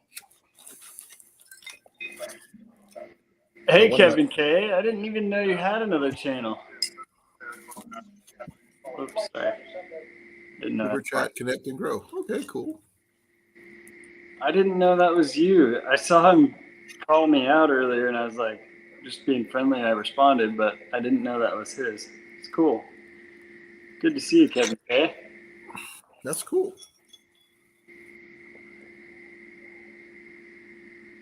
Now, how many ferro rods do you own? Me? Yeah. I have one for each family member, and then I have 3 extras. I have to convince my wife to carry one in her purse because she doesn't want to. I built all my, because I'm kind of a prepper. I mean, like all of us are. I have built emergency kits for all my family. Compass, like everything. Right. And so, but I found these decent ferro rods on Amazon that have a paracord bracelet, that's woven, so it's probably 9 feet long or something. Yeah. Yeah, I mean, it's probably about that long. Well, this one here was made by Foxit Outdoors. Do you Okay. know how long the paracord is? He said this one might be about, because of the style of the braid. Yeah, that's the same as mine. About 33 feet. Okay, so yeah, that's what mine is. Each one of those, I mean, and that's emergency cordage, so. Oh yeah, and I wear this everywhere. It makes sense. If I wasn't wearing my board shorts, because it was 83 degrees today, usually I have like all kinds of cool stuff in my pockets. But oh yeah, I carry a Coghlan's magnesium fire deal in one pocket. I carry a ferro rod in my other pocket, and I carry this stuff in my one bag of my backpack, and I've got my other bag, which I carry in another part of my backpack, plus my 3 lighters in 3 different other spots. Is that everyday carry? Everyday carry. Same I here. carry a full pack with me everywhere I go because you never know. I carry a water filter, a Cat 9 water filter. I carry a wood gas stove. I carry an alcohol stove. Whenever you don't know when you're going to need it. And if I could afford it, I'd have a better med kit because I used to be an Army medic. So I feel very light in the medical supplies. Thank you both for your service. Oh, thank you. I was Air Force, then Army, which is really weird. I got bored 1 month out. I got out of one and joined the other. Is that right? Yeah. I was in the Army myself. I was Army 12 years, Air Force 4. Cool. I was in for 8 years, and I was chemical operations specialist. Oh, Yeah, cool. I was medic in the Army, admin in the Air Force, surprisingly enough. I got tired of sitting behind a desk. Met some really cool people, traveled the world, but still didn't care for it. I went into the Marine recruiter's office when Iraqi freedom happened, after, while I was in college. And I was in already. And the Marine, yeah, I think I'm a little younger. I'm 39, but you're a baby. The Marine guys weren't there. They were out to lunch, and so I went to the Army one next door, and they were there. But they wouldn't take me. I enlisted, and they wouldn't take me because I was born with a broken collarbone. So they were like, "Oh, sorry, bud." I actually first tried to sign up for the Marine Corps. Took the ASVAB, took all the tests and stuff. Apparently, they got really excited when they see my scores. My dad, who was a Marine, says, "No, you're smarter than that." He's like a couple inches shorter than me, picked me up by the scruff of my neck and said, "No, you're going to the Air Force." So he took me to the Air Force recruiter. and I passed their tests with 86s across the board. Debbie, I have a video on that. I used to do that in Boy Scouts. Yeah, Yeah, I was in Boy Scouts as well. the lint. Oh, I've tried that. It just. Did you make Eagle Frontier? No, I went to about Weeblos. Oh, that's Cub Scouts. Yeah. Okay, you're gonna love how long I was a Boy Scout. I made it through there. I was a scout. One day. Scout rank, or you just went. No, I was there, but the this person who was a scout master, please forgive me, but was a born again Christian, and I'm pagan, and they didn't like that. And this is back before they were a little bit more open about things. Now, they're a lot more open, but now back then, wouldn't even talk to me, wouldn't even let me into the meetings. So I basically I've shot against people who've got their archery badges and stuff. Like they don't know half of what I know. And the thing is, it's their loss, not mine. Hello, Art Wildman. Oh, hey, Ark, how you doing? You learn a lot more with experience than you do in a book. Oh yeah. I wish my dad would have been more of an archer growing up, but he didn't have a clue. But he could shoot like nobody's business. Yeah, I'm not super accurate with it, but I can hit the target. I'm in the kill zone. Just I can't put them all in a dime like I can with a rifle. I tried using a scope on my 22, and I just had to take it off and go open sights because I shoot. Whoa! I didn't mean to do that. That is a little weird. I didn't mean to do that. That's fine. But I shoot what's considered bare bow without sights. Mm-hmm. And back in 2019, before everything went haywire, the Iowa Games happened, and I'm the 2019 Master Senior Champion of the bare bow division in Iowa. So, yeah, I just did it to see if I could do it. So did they do like long range stuff, or is it all? 40, 50, and 60 yards. Wow, that's cool. And I did it with a takedown recurve, which is, Very cool. I used a Samick Sage, one of my favorite takedown recurves. It's an entry-level bow, but it is a beautiful piece of work. Folds up and goes in your pack. Yeah, and it does. I've actually given one away on my channel. I think it was Gil Bootstrap, an outdoor. He won that, and the bow you can get it from 30 pounds all the way up to 60. It fits in your pack if you need it to. So it's pretty cool. Thank you, JDT. I really appreciate it. It's just something I just wanted to do. If you want to see some really cool shooting, I've got some videos you should check out. But yeah, I just subbed up today, so I'll check it out. Thank you. I do a lot of stuff just to see if I could do it, which is really, because you never know what you can do until you try. And it's archery related. I'd love to do it. Yeah, Jeff is actually a good archer himself. You should see the backdrop that he built. He has a rolling backdrop that he built. Oh my God. I wish I had it. Kincaid Outdoors. Okay, give me a second. I'll post my link if it's okay with. I can't. I'm not a moderator. I can't post my link. Somebody will. I've seen people around here using retired conveyor belts for the backdrop. If you can find them, that's the only problem. Yeah, I see them on Craigslist, but I'm like, now I actually have my own backdrop that I built using heavy duty tarps. Mm-hmm. And I use 6 of them. I make a full size archery range, so that's why I use 6. But you can get by with 2. And using fence posts, the rig round tubular kind, and T-posts, and dog run cables and shower curtain rings. I did a whole 3 video thing on it, but Nice. Check it out. it's a pretty cool setup. It works. It stopped a 70-pound bow cold, compound bow cold. That's awesome. And So- it doesn't damage the arrow, obviously. No, and I use cedar arrows too. So which is Oh, okay. you think it would be easier to damage, but nope. No, cedar's pretty permeable. But I'm not sure if I could. I'll type it out. I don't know if anybody can get it, but it's Kincaid Outdoors. So those people who want to, go check it out, please do. I go live every Thursday at 8 p.m. Central Time.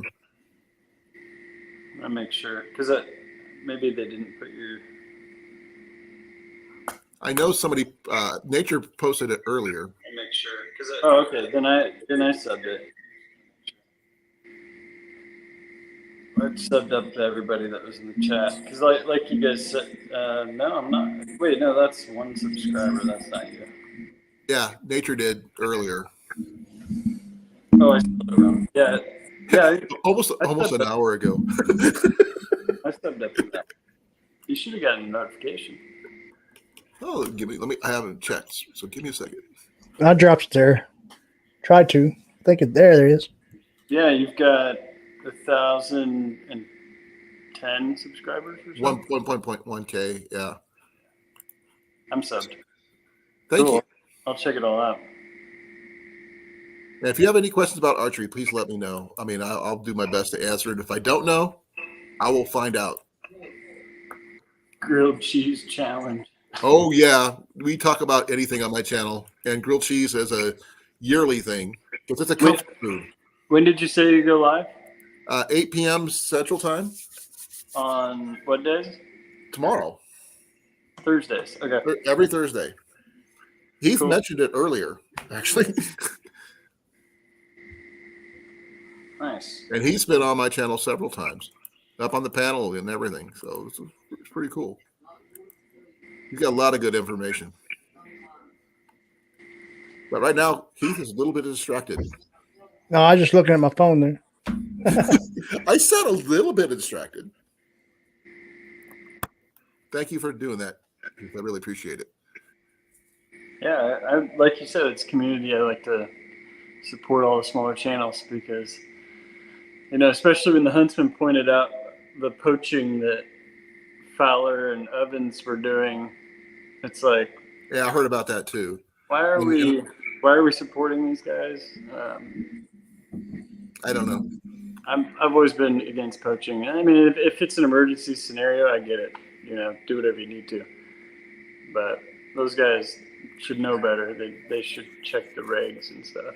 Make sure you know where you're located at. If you're like a few feet from a state forest where you can't hunt or something like that, know that. Don't. Yeah, that was pounded into me when I was a kid. Same here.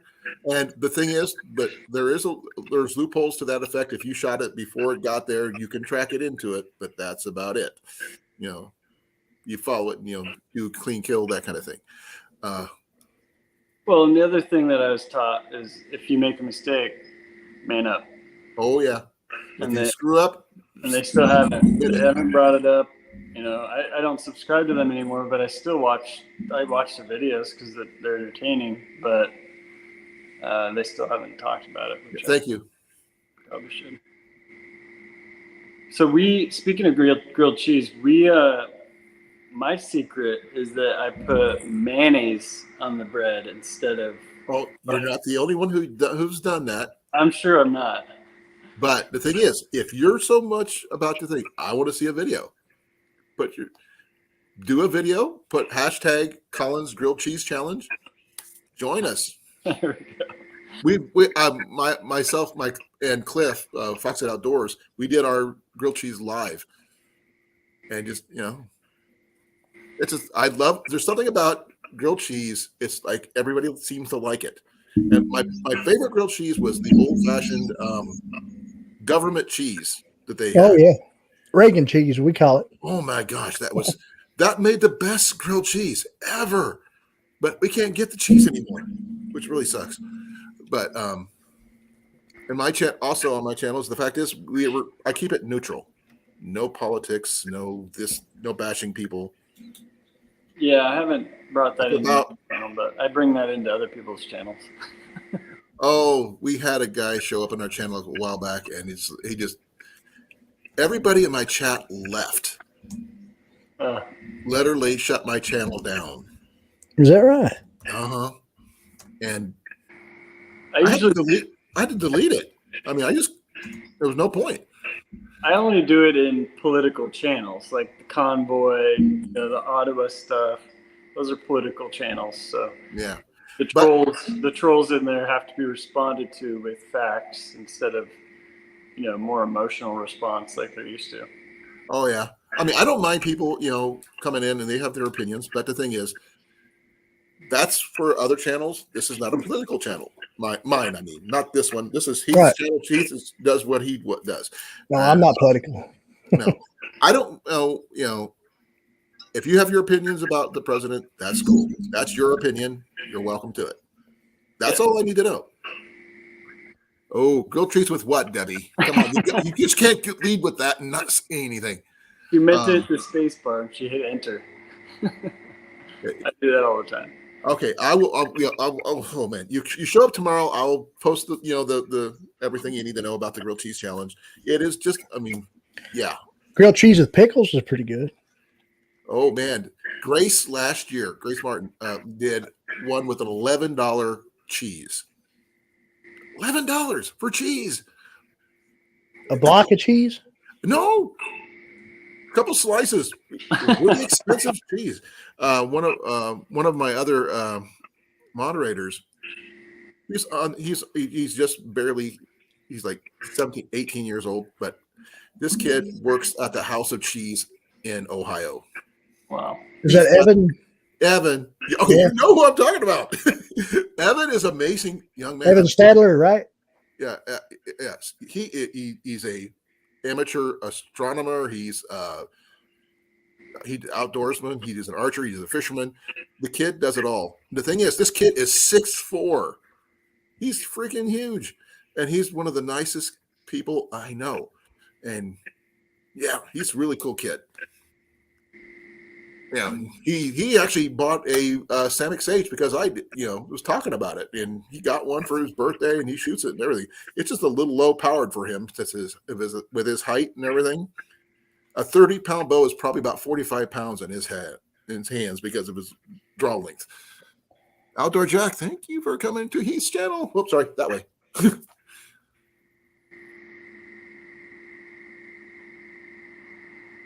It probably doesn't lead to good. Nope.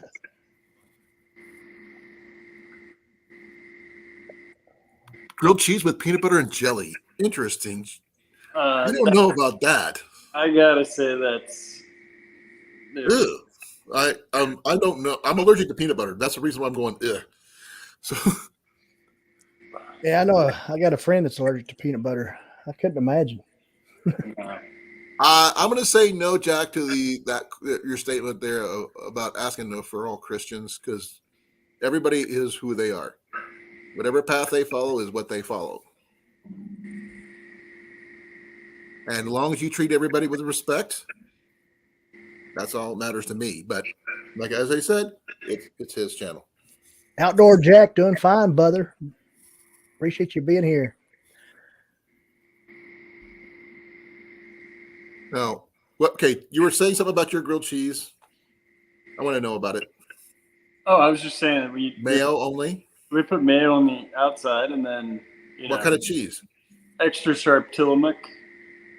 Okay, I've never heard of that one. Which one? Extra sharp what? Tillamook is a dairy on the West Coast in Oregon. Okay, I've never heard of it. But I can buy it here in North Carolina. It's everywhere. Okay. I did one with my wife's blend of American and was it sharp cheddar for my wife. So that helped melt the American helped the sharp cheddar melt better on whole wheat. So yeah, we use butter. I slather mine with a lot of butter. But I've seen people actually use, one person used lard. or something like that. Yeah. I don't understand it, but if you like it, that's what they like. I'm with Jefferson there. A Hey, slice Josh. of ham. Slice A of ham slice of ham. or bacon. Oh yeah, if you're doing hot ham and cheese, that's a whole different ball game, but it's still good. My Exactly. wife loves those things. Bacon's good on almost everything. But no. Bacon is Hello, good Art and on Adventure. everything. Not almost everything. Everything. Peanut butter and jelly? I can't do peanut butter, so I can't answer that question. I think that's a no then. Huh? I think that has to be a no then. No, I'm saying no to the peanut butter, not the bacon. Now, bacon and jelly. My I might grandma consider it. What about bacon jam? I've actually heard of that, actually. Oh yeah, it's a thing. It's a thing. Oh, now you want me to look for it. No, I'm not going to look for it. I'm not going to look for it. I'll look later. I gotta make sure I gave it a Or thumbs like I guess bacon jam, bacon spread, whatever it might be. Oh yeah, I've seen a lot of different. They have a bacon festival that here in Iowa every year, and they have bacon everything. I haven't been to it yet, but I would like to. My The grandma girlfriend isn't impressed. Oh gosh, we got to change that. JTD Outdoors said the girlfriend isn't impressed by watching this on TV. Is the background's not pink? What's that? Oh, it has nothing to do with being pink. Because of the camo? Too many beers. Oh, I got you. Candied bacon, awesome. Yeah, I think I have tried that. Green tomato Jenny likes jam. chocolate covered bacon. I see a guitar. Yeah, I forgot to clean up the counter before I turned on the camera. Yeah, sometimes the camera or the guitar comes out. Ah. Oh, I've got something to show you. Check this out. I found this at a secondhand store. Oh yeah, I seen that. You had a live stream where you showed that off. Yep. Is that an old school flute? It's a fife, I believe, because of the size. Okay. Paid $5 for it, but I believe this is probably about 20 years old. Oh, It's nice. solid brass. Yeah, it looks pretty simple compared to the ones that people had when I was in band. Yeah, I never played flute in band or anything like that, but it's got a maker's mark right there. That's cool. And the people who make this one make nickel covered brass ones for schools. Mm-hmm. But they don't make just regular brass ones. At least they haven't in over 25 years. It's not shiny enough. The thing is, I like this one, but I prefer my wooden one better. My bamboo flute is much more richer. I like the key of D instead of the key of C. It's not my thing. It's a little sharp for me. But I carry my flute with me when I go backpacking. It's my one extravagance that I carry, besides my fishing pole. You never go anywhere without that. Even though I am the worst fisherman ever. Peanut butter grilled cheese sandwich is a family thing. Okay, Debbie. Like I said, if you like it, you like it. There's nothing wrong with that. If you like it, I'm gonna try it. That's how it is. Now, Keith, how do you do your grilled cheese? I mean, just cheese and bread and just grill it like you would. I mean, I don't do anything spectacular. I've actually seen a bad grilled cheese once, and that was by Cliff. Oh yeah. Oh man, pepper jack on sourdough with garlic butter. He nearly gagged. It was that bad. It sounds good enough to try. I don't know if I would try that one. I mean, because I don't like spicy things anyway. Hey, Hunt, ready? Peanut butter, cheese, and pickle. Hunt Ready says grilled cheese has to be made with mayo. Okay, so you're not alone. You got a fan there. That's cool. I'll Hey, do it Julie. with butter. I'll do it with butter, but mayonnaise I just think gives it a little bit more protein because I tend not to eat too much carbs. I like to save my carbs for liquid. You can have one of mine because I don't drink, which is really freaky compared to where I work. Once you figure out where I work, I work in an alcohol distribution warehouse and I don't drink. That's all right. Yeah. Pepperoni. You throw pepperoni, Jeff? That's sacrilege. It's like throwing bacon. You don't do that. Unless you're planning on eating it in the air, catching it in your mouth and eating it that way. There's some small towns in Oregon that pick up dried horse manure. Yeah. And they throw that. It's like they actually do that at the state fair. I can't remember what it's called, but we did it. Like we were there traveling there with the choir or something. They do that here. I can't remember what it's called. They have a contest every year. I'll recognize it if you say it. I know. I got to look it up. That's the only thing.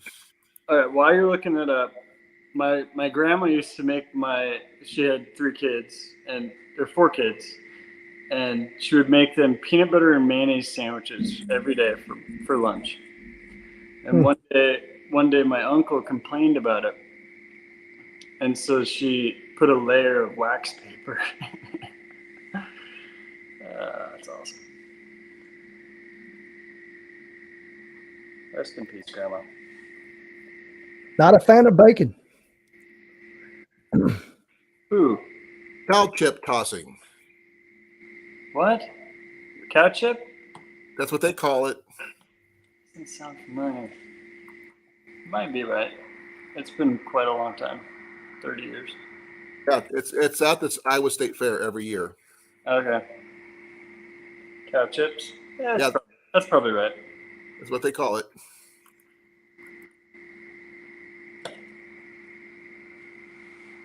There you go. Peanut butter, onion, mayo. Oh, my. So it is a thing. With onion? I mean, onions are good on anything. It's kind of like bacon. Yeah, Not I agree. everything. A lot of things. A lot of I things. don't like it with fish. Oh, dude, salmon? I don't eat salmon. I don't like salmon. I like trout. I like bass. I like everything else. But salmon is just the taste is just puts me off. My dad brought home fresh salmon from Alaska, and I just couldn't get into it. I tried. I lived in Alaska as a kid. Really? Mm-hmm. Well, it's information we didn't know because you just told us like an offhand comment. You got to start up front with stuff like that. Grew up in Oregon, moved to Alaska for a few years, and then moved back to Oregon, moved to Washington after college, and then now I'm in North Carolina. How's it going, Grits and Glamour? That's an interesting name. I like it. You're having cheese right now. Way to go, Debbie. Tasha is really cool, too. You haven't met Tasha yet. Raw salmon? Ugh. Oh, gosh. I'm sorry. I apologize. If that's your thing, more power to you. No, you can eat raw salmon. You just cut it right open right off the boat. I mean, I've had I have to have my stuff cooked. You don't like with the sushi? exception of tuna, which I can eat tuna, but that's about it. So you do like sushi? I like I tuna don't. fish. I like tuna fish sandwiches. That's it. When I go to Subway, I get a tuna fish sub. That's it. Nothing fancy to it. But if you like it, sushi, go right ahead. All right. I mean, if you like it, go right ahead. Sure. I don't. I don't. I tried it. Sushi? You don't like? Oh, you don't like sushi? I like cooked Chinese food. Yeah, I like stuff that was actually, cooked mostly. Like I said, tuna is the only thing I can eat straight out of the can. That's it.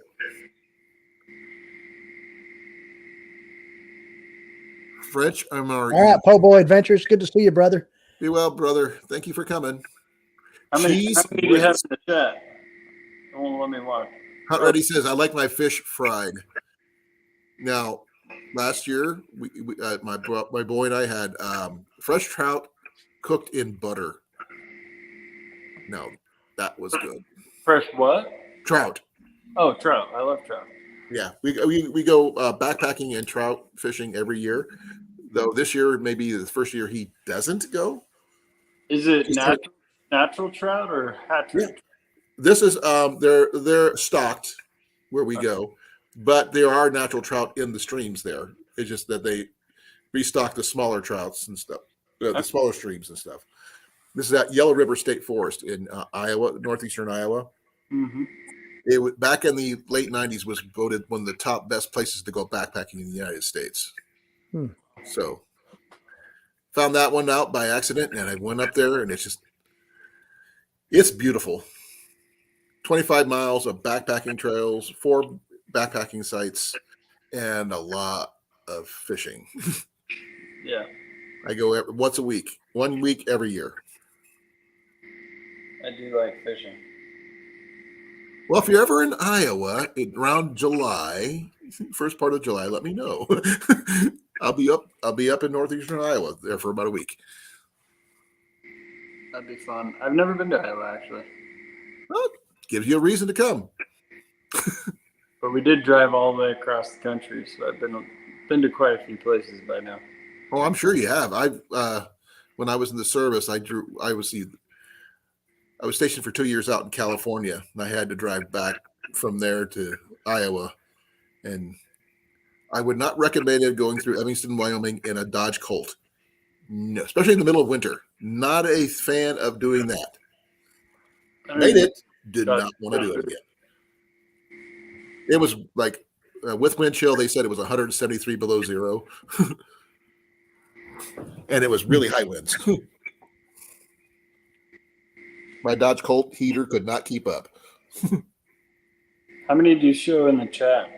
My iPad's old, so I don't know if it's accurate. Showing 19. Oh, okay. Let me see. I show 19. Make sure you hit that thumbs up. Please don't forget to share, folks. Share it. Yeah, I show 46 thumbs up. 46, yeah. It just went to 46. Nice. Been a good live stream. And just let you know, thumbs down and thumbs ups help you out too, because it's a response of some kind. Exactly right, Colin. You're right. Thumbs down, thumbs up. It don't matter to me.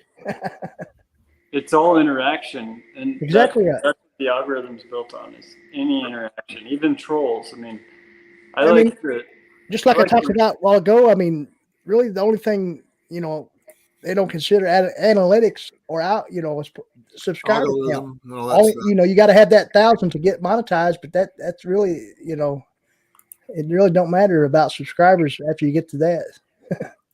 Right. It's all about interactions that you create. And I do, like I said, that's why I do my lives every Thursday. And I just, I like to talk about everything. Exactly. We've actually had a day where we talked about nothing but B movies for no reason at all. Don't ask me why. 3.5 hours of nothing about your favorite B movies of all time. How do you draw the line between like B and C movies? Okay. Anything that's not a blockbuster that made $1 million or whatever, those blockbuster movies, like the Avengers and stuff like that, those are like flash in the pan to me. They're great when you watch it, but then you want to watch it again? No. The B movie. I'll watch Iron Man and Batman over and over. Well, no, I mean, we're talking about the stuff that's not what you call A-rated films. There's like. I see. You mean the superhero movies that aren't okay? I see. It doesn't necessarily have to be superhero movies, but we're talking about any movies in general. But like, what would you consider any of the Jay and Silent Bob movies? Are they blockbusters? I mean, it depends on how old you are. I wouldn't watch them again now, but when I was in college, I watched them all the time. Exactly. Or the Rocky Horror Picture Show or anything like that, or like the Die Hard movies. Some people Yeah. watch Die Hard every Christmas. Every Christmas. They consider it a Christmas movie. But the thing is, that is a B-rated movie, but it's a cult classic B-rated movie. Right. What about like Christmas Vacation? That's another person. Oh yeah, some people like National Lampoon. They Is love that a Chevy B-rated Chase. movie? Yes, it is. See, I don't know how to. It didn't I'm not make movie- millions of dollars when it came out. It I didn't. just watch them, but I don't. I don't remember the actors' names or remember. Chevy Chase was the dad. Just Right. Oh, I know the Christmas Vacation. There's a few movies that I remember everything about, but National Lampoon's. Chevy Chase was in most of the family stuff, so is Monty Python a B-rated movie? it can be, yes. Because actually, the Holy Grail would be considered a B-rated movie. It's so awesome. By Nature's Wild Playground. Thank you, Nature, for coming. Hope to see you tomorrow. The winner of the giveaway, guys, Nature's Wild Playground. The Yeah, champion. she's gonna get a lot of stuff. She knows a lot about coffee, by the way. She's really knowledgeable about coffee. So, like I said, we had 2 straight hours of nothing but coffee. So, I mean, come on, that takes I'll have to- dedication. I guess I missed that one. I'll have to go check that back out, Colin. I'll go back and replay that. Oh, please do. We were, since I got my Black Rifle coffee at the Deer Classic this year, I didn't look at the bag close enough to realize that it wasn't ground. So I have whole beans, and I don't have a coffee grinder. So yeah, I know that's stupid, but I was just glad to have Black Rifle coffee. And I've been on a hunt for a hand crank coffee grinder ever since. They make some cool ones for backpacking. That's what I've been wanting to do. Get a. There's one I saw they had for like $18, on Amazon. That's all I need. So just big enough to fit my pack. I have a 70-liter Ascend backpack from Bass Pro. Not the fanciest, not the most expensive, but it works for me. It all just depends on how much it weighs. I can carry a heavy pack. My daily Hey, guys, carry is I'll heavy. be right back, okay? Yeah. All right. We'll take care of everything. All right. Yes. Okay. We're taking over the world.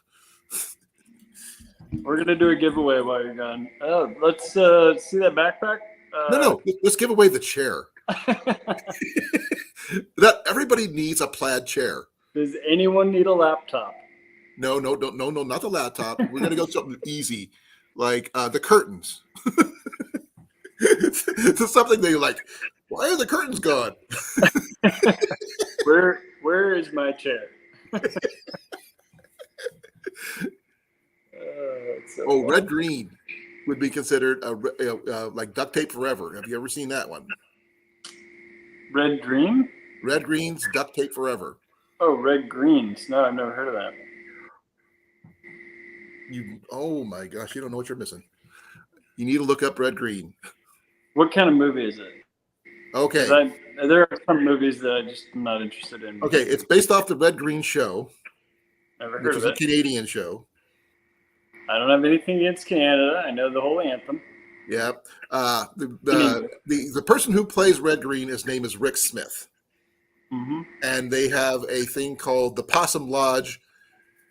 It's basically a lodge for men to get away from their wives. But he goes, and they have a motto called let's see, I'm a man, and I can change if I have to, I guess.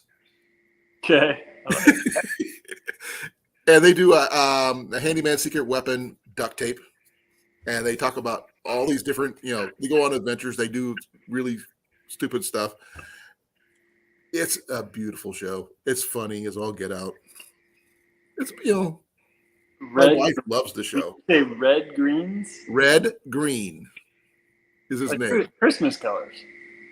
He wears red green suspenders. I mean, but the thing is, I think it's a combination of the writer of the show and Rick Smith, one of the two people in the show. They're actually, one's named Red, last one's Green or something like that. I have not sure exactly, but Red Green is amazing, isn't it, Heath?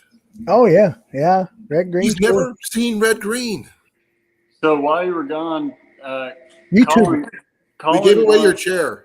Colin won your chair, and You won the curtains, right?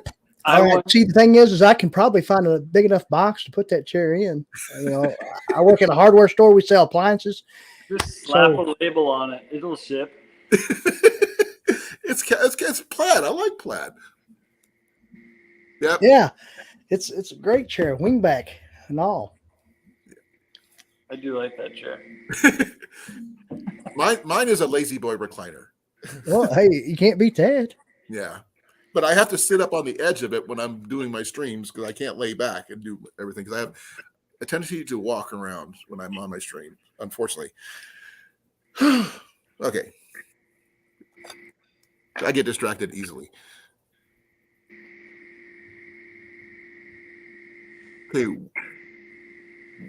Okay. Does he poach? What? Yeah, I was trying to figure that out myself. Who's he talking?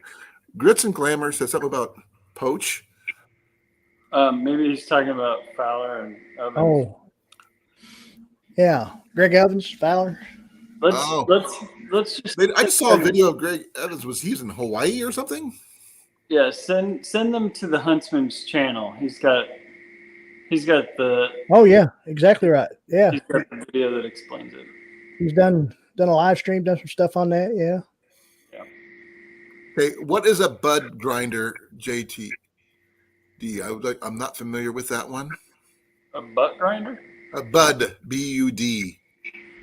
I have that butt grinder is a whole different ballgame, and I don't think he wants it on this channel. So a bud grinder? Bud grinder. What's a bud grinder? It's a marijuana Oh, shredding tool to. I don't smoke or anything like that, so just like that's why I was like, huh? Yeah, me neither. But I was in college, so I know the words. I'm an old school guy. I'm old. So, I don't know that stuff. Yeah, you might be. Are you older than I am? I'm 48. Just turned 48, March 25th. Heath, I turned 55 in September. Okay, well, you're a few years older than me. People like you're that old? I go, yeah. I wouldn't have guessed it. No. I don't feel it except for my heart. Can't do anything about that. Yeah, I still feel like I'm 22. The Huntsman up there talking about guys laying down during their streams. I have seen that, laying flat down. No, I perch basically on the edge of my chair when I'm talking to people because I mean you got to engage people. You don't just Right. Oh, I agree with that. I stand up so that when I start swaying, people can tell me to stop drinking. Oh. There you go. On my channel. If you see me sit back and start rocking, tell me to go to bed. That means I'm tired. We have rules. All right, we have rules. We'll remember that. Oh, Cliff, the Fox Outdoors knows me. He is my best friend there, and he knows me when I'm tired. The thing is, I may not be physically tired, but my eyes get tired. Exactly right. My eyes get tired before the rest of me. Do you have the coating on your glasses for your screen? No. Next time you get new glasses, tell them you want the coating for your monitor. Oh, okay. The light, because I work in front of a computer all day, every day, and I don't usually. This is the most I get in the computer is right here. my glasses have some kind of something on them that helps make it so your eyes don't have that burning sensation. Well, I get mine from the VA, and they don't. They have it. They have it. They may not cover. They may. Oh wait, they can't charge you, can they? They offered it to Jenny because she works in front of a computer all the time. Oh, okay. We got it. Maybe they won't do it. But well, I've also got the what they call transitions. My glasses go. Oh, that's awesome. Yeah, my eye doctor at the VA asked me, "You have trouble seeing in the sunlight?" I go, "Yeah." He goes, "Here, let me put this on your thing." He just gave it to me. I didn't, but exactly. I can't live without it now. I mean, when I'm on the trail, honestly, it get really dark. That's one of the most underrated inventions. I mean, think about how cool that is. Yeah. A piece of clear. Whoa. Electricity. Are you okay? My electricity's flickering. I see that. Like, your eyes, Did you guys pay my power bill? Got really bright. Did you pay my power bill? Wow. No, I paid it. It's fine. Your lights are actually brighter now. Oh, I can turn those down. Did you notice that, Heath? Yeah, seems like it. Yeah. Oh, yeah. Is it annoying? Yeah, I forgot It was that pretty bright. my daughter was playing with him. Oh, my boy's 16. He just turned 16 on the 1st. So I've got a 6, 8, and 11. 6, 8, and 11. I've Awesome. got the 1, and he's enough for 3. Yeah, I think mine are good for 15. My middle son, I mean, he is a handful for sure. Yeah, my boy can be that way. Actually, he actually called earlier, which was really weird when I was talking, and like, so cool. So How old did you say he is? he just turned 16 on the 1st. Oh, cool. He's an April Fool's baby. was Oh, He was due the 3rd, but he decided to show up on the 1st instead. He goes, "Hi, surprise! I'm here." April Fools. Yep. And he's now getting. He's just a little bit shorter than me now. So he's like 5'5", 5'6", and this kid can shoot a bow like nobody's business. He's not as good as me, but he's really, really good. I've been teaching him since he was 2. Of course not. okay. And I ran an archery range at Renaissance Fair for over 20 years. So, Do you want us to call you Frontier, or do people know your real name? Oh, Heath. Keith? Heath. Heath with an H. H-E-H-H. Keith. All right. Heath. Yeah. Good to meet May I you. ask what yours is? What's oh, you can call me Cooper. Cooper? Cooper. Okay. All right. I can remember Cooper. Cooper's easy to remember. But Bearded Eagle is more unique. I don't know. I like that one. That's Well, pretty cool. Mine's a family name, so Heath, what are you drinking in your thermos? Well, it was Angry Orchard and Fireball. interesting combo. No, that's an Angry Ball. Angry Balls or whatever. Yeah. There's some term for it. Yeah, I never did hear a term, but that sounds like a good one. It's really those are really good. But yeah, I'm done with that. Now I'm just drinking Dr. Pepper. Oh yeah, Dr. Pepper is the only soda that I'll drink. I'm sorry. I'll stick to this. Oh, we know you like Pepsi, Colin. I like Pepsi too. I like anything dark. I mean, I'm more of a cola drinker, whether it's Pepsi, Coke, Dr. Pepper, something like that. 4 things I like: Pepsi, milk, coffee, and water. And grilled cheese. No, drinking wise. Oh, okay. I do have some flavored drink mixes that I use, but when I'm on the trail because I need electrolytes. But that's it. But it's not Gatorade. I will not touch Gatorade on the trail. Crystal Light? Yeah, Crystal Light. Really? Oh, I was guessing. Is that No. Mine's actually just a generic Walmart brand stuff. I think Crystal Light has aspartame in it. I don't know. I don't like aspartame. Debbie's talking about Coke and rum. Rum cuts are good. Okay, I've got this strange saying. It keeps on popping up in my chat. Because when you send a message, people will be able to see you subscribe to the channel. It's blocking my chat. I can't read it. Oh, Yeah, on the YouTube side. I have a Flint I like the striker. ferrocium rod right here. That's porcelain. Yeah. I think it's Hidden Woodsman. This one Or here. no, maybe it's Wazoo Survival. Can't Yeah, it remember. probably looks like a wazoo. This one I think here it's is a piece of jasper. Okay. My boy got it for me at a rendezvous for 25 cents for my birthday. And Cool. it works just fine. And I wear it everywhere. I totally just ADD'd that conversation we were on. And that's not a problem. I do the same thing like, ooh, deer. Pearl. If I'm driving down the road and I see a herd of deer, I'm going to point them out. I don't care. Have you guys been to Yellowstone? Grits and Glamour talking about if they saw any actual references posted on a video about Greg or Zach poaching, they would take it seriously. It's out there. Who would take it seriously? Grits and Glamour. Oh, one of our viewers. Yeah. Check it out. It's on the Huntsman. Scroll down until you see. I think he uses their names in the title. Oh yeah, there's probably in their thumbnail with their likeness on it. I think he does show a picture of him. I think that's one of the first times I met the huntsman. Like when he posted that, somehow it came up in one of my feeds, and then I subbed right away, and I try to tune into his live streams. Yeah, great live streams. I've been on his live stream a couple times. Right there, YouTube so Greg and Fowler have been poaching for like 20 years. You can literally read the court documents. Yeah, he actually showed that too, the court documents. YouTube doesn't always deliver me notifications when people go. Oh, same here. Yeah. I've missed quite a few of the huntsmen since I found him. That it pisses me off, and there's a lot of other things about YouTube that are subtle little annoyances. Like I'll have 411 subs in the morning, 211 this morning, and then 2 hours later I had 404. And it's like, and then all of a sudden I'm back up, and it's just like something weird's going on. It bounces.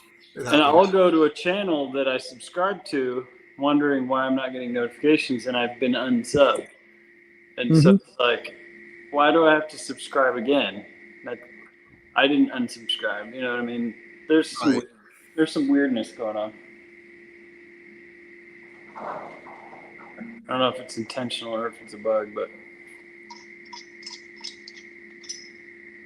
right there, YouTube only delivers notifications for a handful of the sub base for a channel, usually around 30%. Those who turn on a bell icon will get push notifications. Yeah, Corporal's Corner is always talking about it. Exactly. Yeah, I'm getting ready to say that himself. I mean, he has an email list. I'm part now. The thing is, and I even told Corp this myself, or at least commented in a thread on like Facebook, that I always do get notifications for his channel, but I'm on that email list just in case. Now, there might be other channels that I don't get notifications for, but I do get every Sunday. I get a notification for his channel for whatever he brings out, that Sunday. I get all of his too. Now, there's some that don't, apparently. Yeah, that's unfortunate. That's right, Joshua. CCAF. Okay, I feel stupid.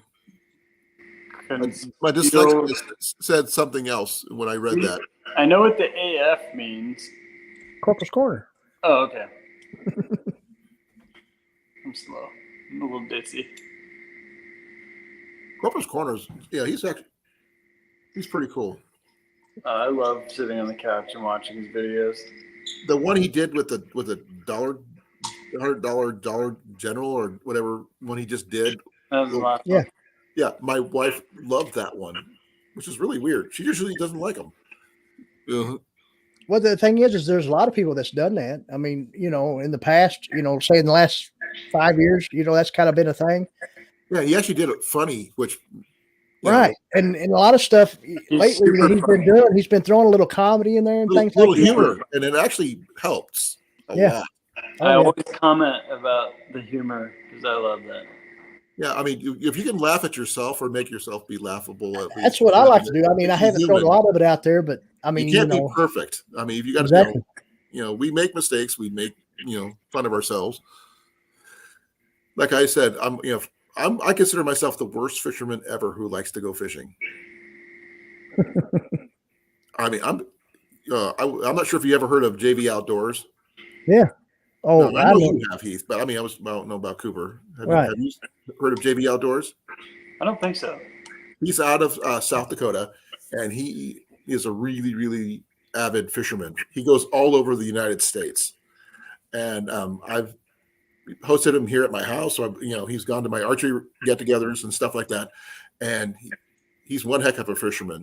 And when I told him I'm a terrible fisherman, he didn't believe me. He brought me a signature line of fishing lures and everything else, and I have no freaking clue how to use them. But I can use a night crawler. I can use a bobber. Right. I'm good at that. That'll catch your trout, but there's some other stuff you have to do for different fish. I don't consider myself a pro, but what I do is I go to the local bait stores or local fly shops, and I talk to the people that know the bodies of water I'm going to, Yeah. Right. and then you just remember it forever. Well, me, I mean, I don't usually fish for I don't fish for trophies or hunt for trophies or anything. I hunt for food. I fish for food. You know, I mean, I don't. I mean, as long as it's legal, Survival fish. exactly. I mean, I can do that. That's. You don't need to know how to do more than that, do you? Well, I Honestly, mean, I have a pretty good community of fishing channels. There's probably been some in here tonight. That Yeah. they're catfishing channels or whatever it is. yeah. I've got some And friends who are majorly into catfishing. but I mean, I don't consider myself. I mean, I like to fish, but I'm not. You know, I'm not showing myself fishing every day on my channel because No. that's not what it's about. But I've Yeah, got a couple of fishing videos that are pretty cool. I mean, right. they're popular. But Well, I have I fun. put out a little doing it. presentation video of the best lakes in the state, here where I live in Kentucky. So I did do that. Yeah, my boy considers himself an angler, and I consider myself an archer. There you That's go. what I do consider myself. And right now, I'm still waiting to find the right setup for my left, since I'm left-handed, which makes it harder for me to find stuff before I can go bow fishing. I think I might be good at that, but I haven't had a chance to do it. I've got bits and pieces of the kit to go together, but I cannot find the right reel.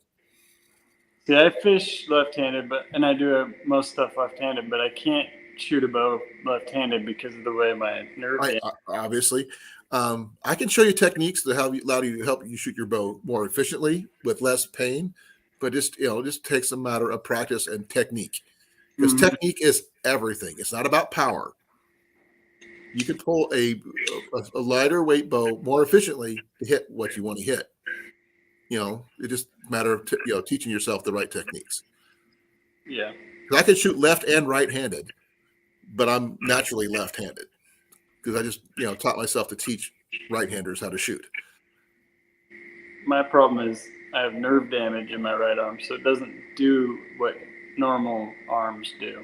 Can you still have a good grip in your right hand? Oh yeah, I have a grip, but I can't turn my wrist over all the way. See, that's as flat as I can make this one. Well, you don't really need to do that too much when you're shooting a bow anyway. Well, no, but I'm just saying that's an example. Oh yeah. I can't raise my right arm above my ear. Why would you want to? I mean, I'm just saying. So I understand it. If you don't have to, don't do it. Because of those little things, it's like there's dystrophy. There's less muscle in it. Yeah, little atrophy and all that stuff. Yeah, that happens more often than you think. One of the guys who I work with just had it. See, was it last year or the year before last? He had his arm ripped out of the socket due to a machine at work that malfunctioned, and he had to go get soldier surgery and everything else. And he's still trying to get back and actually, I'm pointing out my left shoulder. He did it to his right shoulder. The only good thing is that he's left-handed, so he didn't damage his dominant hand. But those kind of injuries, those injuries as an adult don't have long-standing effects. But when you're born with, when your doctor breaks it. Oh, is that what happened? Yeah. Ooh. My arm came out first, and in those days, they just pulled on it, didn't they? No, they push it back in. Oh, they tried to turn you around. And so it broke my collarbone. Today, I asked the doctor every time I have a kid, and I'm like, "What are you gonna do if this happens?" And they go, "We immediately go to C-section. We leave the arm dangling out, and then we go to C-section, and then the arm pull it out." Yeah. My boy was born that way. He was by C-section. But they didn't. I mean, in the days that I was born, and I probably shouldn't be saying that because you guys are older than me, but they didn't do ultrasounds. They didn't have ultrasound. There's a difference. Well, they had them. I'm just saying when I was born, but they didn't know I was 10.5 pounds. That was fairly hefty. That's a big baby. My boy was 8 pounds. All right, my buddy keeps blowing me up. I gotta switch channels Okay, go right ahead. because No, I gotta actually, go. it's his. Because I'm on the East Coast, so it's getting late, and I gotta spend some time over there, and then You're I'll. an hour ahead of me, so that's cool. But I'm subbed up. I got your notification, Frontier. Well, I hope to see you tomorrow. Oh, no Hopefully, problem. And No I'll problem. join Thanks for in. being on panel, and Yeah, come back when you can, brother. yeah. Thanks for having us, and thanks for doing the giveaway. That was fun. Yeah, no problem. Good to meet you guys. Yeah, You nice too, meeting brother. you You too. too. See you later. He's not. I like him. Yeah, good guy. Seems like first time I met him, I just found his channel, and I for some reason I can't remember exactly how I found it, but it was just last night. It was in a live stream somewhere, and yeah, good deal that he came by tonight. That's awesome. But yeah, I'll probably be winding it up here soon, Colin. But I appreciate you coming on as well. Oh, anytime. I mean, like I said in the chat. I mean, I'm not here for the giveaway. I was here for you. There's I a know. difference. I appreciate that, and I'm just here to hang out. and even Miss April, she won the giveaway, but I'm sure she, that's what she was. She's been supporting me for pretty good while now, and Oh, we've yeah. become friends on Facebook and different things. Yeah, she sent me links on Facebook too. They have a wealth of knowledge. Her and her husband. Oh, the coffee that we talked about yesterday. I mean, I learned things. I mean, I checked out the sites. Some of the sites, one of the sites was great. The other one, it's a matter of perspective. But cool information about coffee. If you get a chance to look at that video, feel free. It's awesome. I think it's really cool. But it's my channel. That's what I think. Because I got to talk. I got to learn so much about different things. There you go. And if you get a chance to look up something, there's something called Yupon. It's a caffeinated plant that grows in Iowa. I think it's even in Kentucky. And they make it like a tea, but it's got as much caffeine in it as coffee. Is that right? Oh, yeah. What was the name again? Yupon. It's YAUPON, I believe. Okay. I'll double check that just to make sure. I mean, I'll have to check out and see if that is around here. The Yupon holly plant. Okay. It's a native plant to North America that has caffeine. So there you go. In case you get to a point where, the world ends and you can say, I got to have my coffee, and you don't have any. Right. This will work. I don't know how it tastes or anything like that. I've been wanting to get some to try just to say, see if it's comparable. Mm-hmm. It'd be worth it because, I mean, either that or if the world ends, I'm going to take over the Botanical Center in Des Moines where they actually have a full-grown coffee tree in the middle of it and just say, that's mine, and that kind of thing. But, that's neither here nor there. It's just one of those things that, you never know what's going to happen. Exactly right. But I really appreciate you having me up here. It was a lot of fun. Yeah. I actually learned a lot from people in the chat because, they're cool people. I've known Jefferson for a while, and Dark 30. Thank you for coming. I didn't realize he was here. And, everybody else. There's some really, really cool people in here. Oh, yeah. And by the way, he's saying congratulations. Dark 30 Outdoors. Good to see you, brother. Brother Kyle there. Yeah. So now that you are basically, you just got to get your hours, right? Or you're getting close on your hours. Getting close tonight. I mean, I kind of I usually just go an hour. I mean, a lot of people live stream a lot longer, but and then we'll see where we're at from to now. And then we might try this weekend and see, if we need to get a few more, but we should be, we were pretty close. Yeah. So we'll see from now. From there. You still got 9 people watching still, which is really cool. The Huntsman said, great stream tonight. Awesome crowd. And it was exactly right, Huntsman. Good. Yeah. When I got my hours and stuff like that, I didn't even realize how close I was until people said, did you know how many hours you got? I go, no. Someone had to tell me, and I go, really? And then I decided, okay. I was like 400 hours away from getting monetized when I found out. Right. And actually it was thanks to the Huntsman and some other people, Prepping 101 as Mhm. well, and Right. some other really awesome, you know, people out here, and they got me where I'm at, and you're destined to get it easy. Oh yeah. Yeah, we'll get there. I mean, I've not been fretting over it or nothing like that. Just going with the flow, doing Yeah, what I do. I mean, and yeah, I did it to see if I could do it, and I don't know right. what to do with it now that I got it. I mean, I mean, whatever money I can make from that way, that's fine. It'll supplement what I got with a day job, like most of us. It takes, I mean, you got to have the, yeah, yes, Huntsman, it definitely is. I streamed a lot. I mean, in the last year, and I go every Thursday, but there's days I just feel like just getting on and talking to people, Exactly right. and it's a lot of fun just to talk.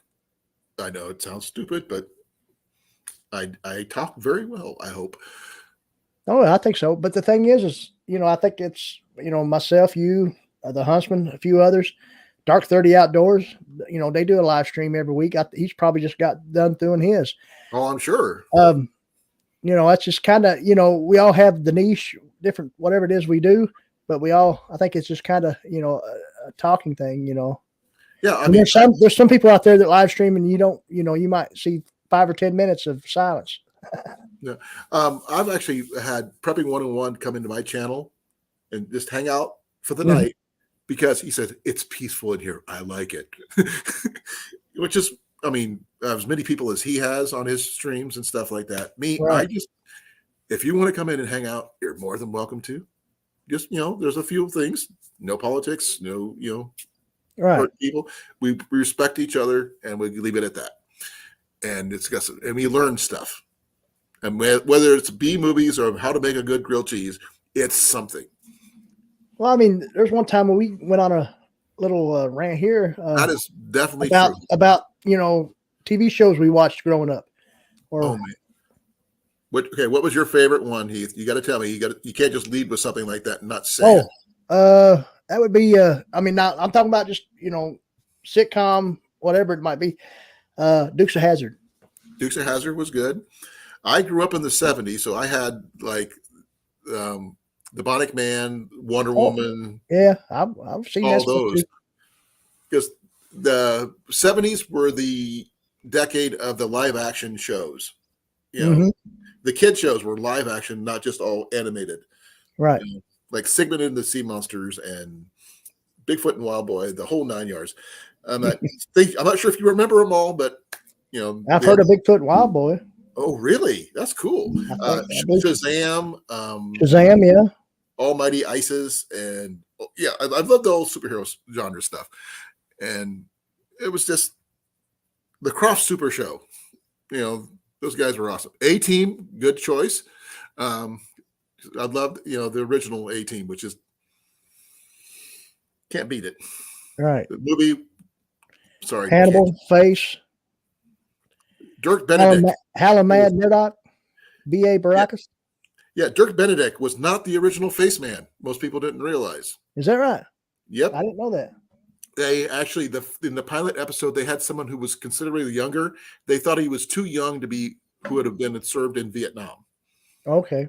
So they chose him. And one of the first episodes they were at the film lot where Hannibal was being the monster from the lagoon or whatever he was doing. He walked across, came across a Cylon, which was really funny from his old Battlestar Galactica days, which was kind of funny. Original MASH, yes. Three's Company. Love Three's Company, but you could remember which three did you want? Did you like the one with what was it? The Janet and the Chrissy Snow, or the other one? They gotta kind of get. I mean, as far as myself, I kind of like the original, first few, but I did enjoy the episodes with when they had Ralph Furley, which was Don Knotts, Right, as their landlord. Beside the Ropers were cool too, but Furley was the first one. Yeah, I think the Ropers. The Ropers was the first one, then Furley was the second one. Yeah, right. But Golden Girls, they're okay. They're awesome people. I mean, when what's her name did Maude from way back when. B. Arthur. Yeah. B. Arthur did Maude. That was that's the show I grew up with. So, Yeah. And Maude was a spinoff of Archie of All in the Family. really? Yeah. I didn't know that. Yeah. That's cool. The Jeffersons was a spinoff of All in the Family. I knew Jefferson's was. I didn't know that Maude was. Yeah. Maude was actually, if I'm not mistaken, Maude was like some relation to Edith or Archie one, but the character Maude, played by B. Arthur, she was on some episodes of All in the Family, and then it just spin off to Maude. Really? Huh. If I'm not mistaken. I'm having to check because I don't know. Don Knotts was epic.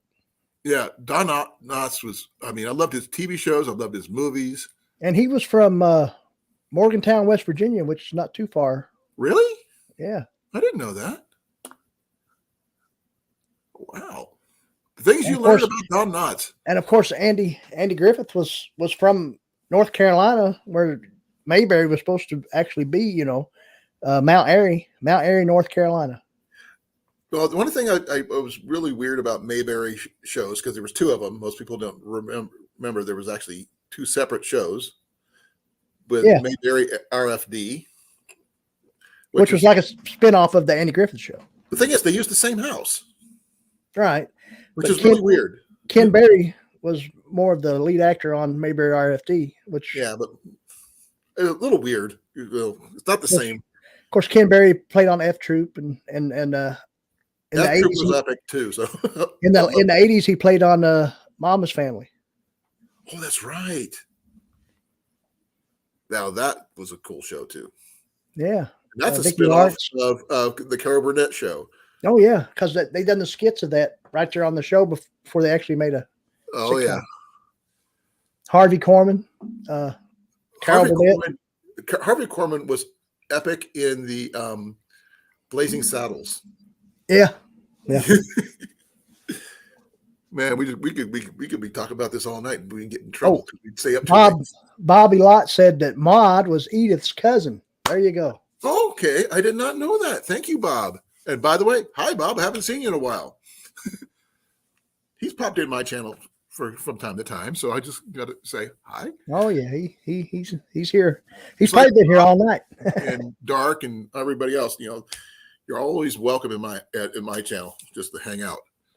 So man, we're getting topic of movies and TV shows. Oh man, I did that for 3 hours, and that's thing is, we never got bored. We never lagged. Everybody had their favorites. Jefferson's saying that I should do a trivia night on this stuff and I wouldn't even have to research. I don't know why I just a lot of useless information there. But I learned something tonight. I didn't know that Maude was was Edith's cousin. I didn't know that. What's another one that was probably because it's just like Facts of Life and was another one. Different Strokes. Different Strokes were spinoffs, but there was also another spinoff of those too. But it was a single father with two daughters. Hello, Larry. Nah, I've never seen that one. Now that's new. You would know the actor. He was the first commander in MASH. He was Colonel Henry Blake. Okay. Give me a sec. So I'm sure someone's going to tell me in the chat, but does anybody know who played Colonel Henry Blake? Before I can look it up.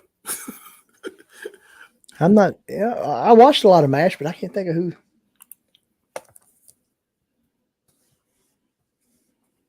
I could be reading McLean Stevenson. McLean Stevenson. Okay. Yeah, I know that name, but I can't. Yeah, because they crossed over with Different Strokes. Okay. They aired right back to back on the same channel. Bob Euchre was funny. Exactly right, Jefferson. Oh yeah, From Mr. Mr. Belvedere. Belvedere. Oh yeah, I remember that show. That was awesome. Bob Euchre was actually funnier on that one than from his commercials of being must be in the front row type of guy. Archie Bunker. Well, I'll tell you, there's Archie and Archie Bunker's Place. Yeah, Archie's Bunker's Place came kind of after Edith. Passed away, Yeah, so to speak. he was raising the little girl. Yeah. But most people don't realize he got that place because he forged her signature. Oh, really? Yeah. He forged Edith's signature to get the place. I don't guess I knew that. No. The little bit of trivia that you didn't know. Like you knew about the cousin thing. I knew about this.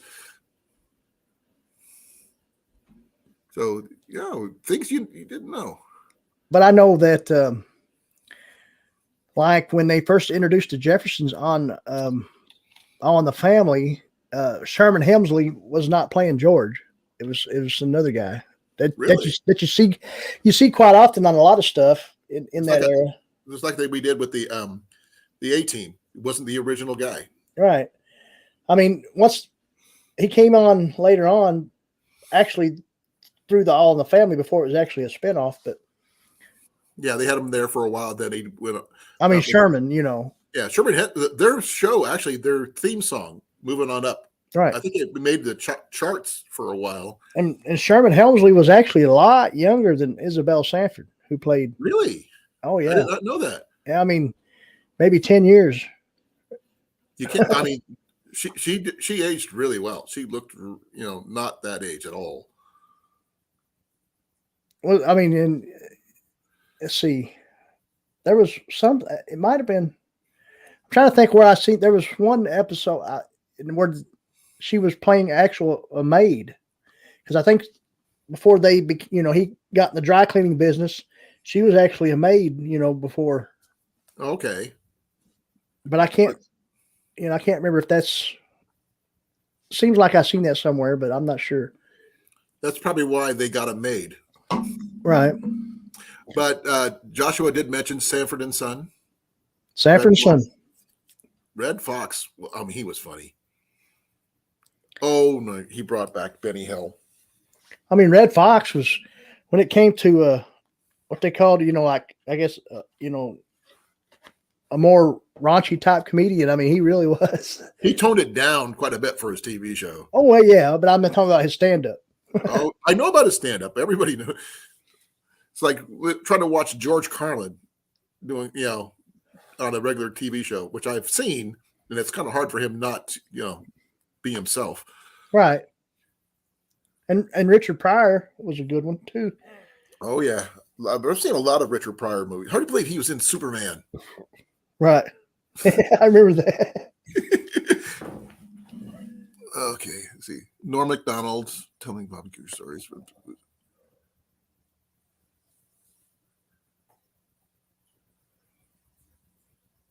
Okay, I need some reference, Joshua. Shovel? I don't understand that one. Debbie, you think Archie acted like your father, or did your father act like Archie? Do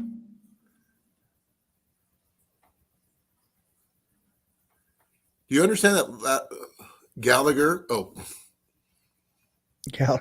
I loved Gallagher. Too bad about him passing away, though. He died too young. Makes sense, Debbie. Well, Colin, I'm probably going to go ahead and call it an evening tonight. But you got to a lull. I can understand that. Well, plus I got to probably get to sleep because I got to get up early. I got to be up at 5, but the thing is, I don't sleep much. Yeah. Unfortunately, I sleep 5 hours a day. Yeah, I get up about the same time. What time do you got to be up? About 5 Eastern. Same here. And I got to drive an hour to get to work at 7 and off at 3:30 and back here again. McClintock, oh my gosh. Oh, okay. Sorry. I would get on there. That's John Wayne. I'm not going to be talking about John Wayne. I'll be here all night talking about John Wayne. I would too, probably. He's from Iowa, so come on. Be But, well. Be I safe. appreciate you being here, Colin. And Thank you for having me up here. I mean, it was amazing just to hang out with you and have you shine for this moment for you. I mean, you're getting there, dude. I mean, oh yeah, I remember what it was like for me when I got there, and I was shocked. Then I bounced like so many times from to 1,000 to under 1,000 to until finally I'm at where I'm at now. But you're gonna shine, dude. I can tell. oh, we'll do. Yeah, You're gonna do a lot better than I am. I can tell you that. I will. We'll all do this together, brother. Well, thank you. I hope to see you tomorrow too, Jeff. I know Thursdays is the day your son-in-law calls you, so I'm not going to hold my breath. Every Thursday, his son-in-law calls him. That's cool. Yeah. So be well. Hope to see you guys tomorrow. Tomorrow at 8 Central Time. Kincaid Outdoors. Love you all. I'm out of here. Be well, brother. Thank you again for having me up, and congratulations, Nature, on your win. Thank you, Colin.